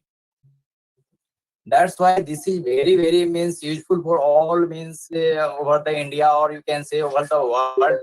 What is going on at AIMS Institute in India. And this will be very useful for other means hospitals or for other doctors or everywhere in the world, we can say. That's why I think I would like to thank Dr. Arvind as well as Dr. Halokesh about means CS, all means mechanism and pathology, how the virus is actually acting and doing this harmful things. Thanks. Thank you very much, Dr. Arvind sir. The question from the student side, kindly, Dr. Mr. Sanjeev Kumar. Please. He asked. I would be very happy to take it. Dr. Sir, you have time, 1 minute. Dr. Arvind. Questions, please. The question is, when multiple pathogen, virus, bacteria, etc. cause infection, then antibiotics are useful to control the bacterial infection. And I think the question is not complete, but one student candidate asked why antibiotics are being prescribed considering the fact that it is a viral and antibiotic will not work against virus. The question from student Ambuj Bhatia, from the student of University School of Pharmaceutical Science, Rayat-Bahra University.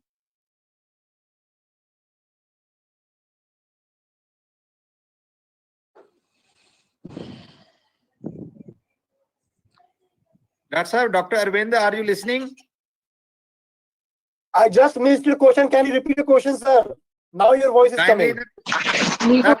The question is why antibiotics are being prescribed considering the fact that is a virus and antibiotic will not work against virus. virus? Why we are prescribing antibiotics? I want to make it very clear. Don't, I mean, nothing to misquote. Antibiotics are not prescribed, number one. Antibiotics are only given in patients of COVID-19 unless they are indicated for some other concomitant illness. Antibiotics are not prescribed for COVID-19. I want to make it very clear that whatever antibiotics I mentioned, if you have concomitant other infections, we have bacterial infections concomitant with the COVID-19, then we are giving antibiotics. Antibiotics are not to be given only for COVID-19. This message has to go very clear and very bold, beyond doubt. Thank you. That's our next question. Next question is last question. One Puneet Kaur asked the question: why, if we need to stop vasoconstriction caused by the virus, why we don't use other potent vasodilator same as ACE2 enzyme? Why we don't use other vasodilator if there is a problem due to the vasoconstriction? See, vasoconstriction as such is not a primary problem in COVID-19. Currently, by the patient, the mechanism by which patients are dying is basically multi-organ dysfunction, endothelial dysfunction. To me, if you ask me, is the vasoconstriction is the main cascade of, causing patients morbid or mortality? The answer is no. Vasoconstriction is also not a major culprit in my own thing. It's basically microthrombitis at endothelium or multi-organ dysfunction, which is causing a major cascade. Not. Hello, Gurfateh, Dr. Gurfateh. Hello, Dr. Gurfateh. Am I, Dr. Gurfateh? Yes, sir. Audible. Hello. Audible, sir. Audible.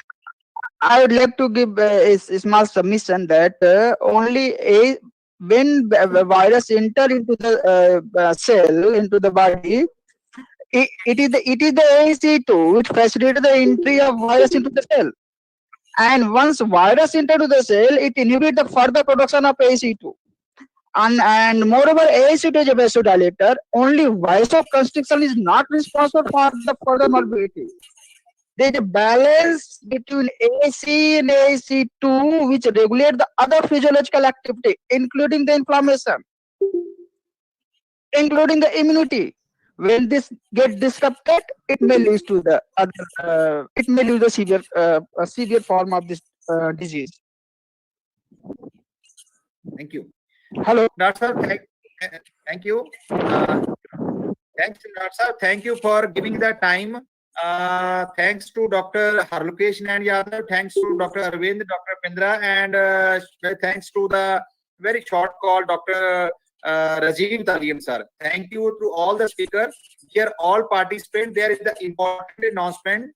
Kindly evening session, please, all participants should attend, because in the evening session, this is the validity section, or our Vice President of Pharmacy Council of India, Dr. Salindra Srab, they will join the evening session, and you can ask directly the questions. Dr. Shalindra Srab, Vice President Pharmacy Council of India, they will join the evening session. Kindly all session, evening session, kindly all attend. It will start at 1:50.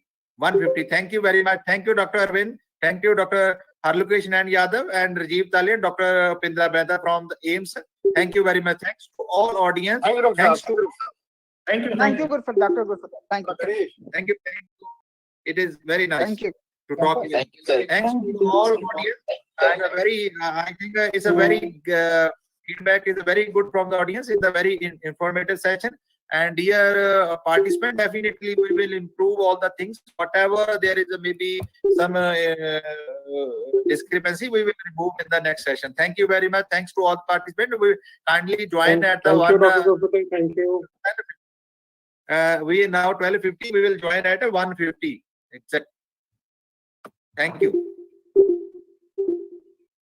All participants join 15 minutes before the session, so that there is no problem in the because the session the session is full, then there is a problem. Thank you very much. Thank you. Thanks to all participants. Thanks to all dear students, research scholars, invitees, and organizers, all the officials. Thank you very much. Thank you.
you.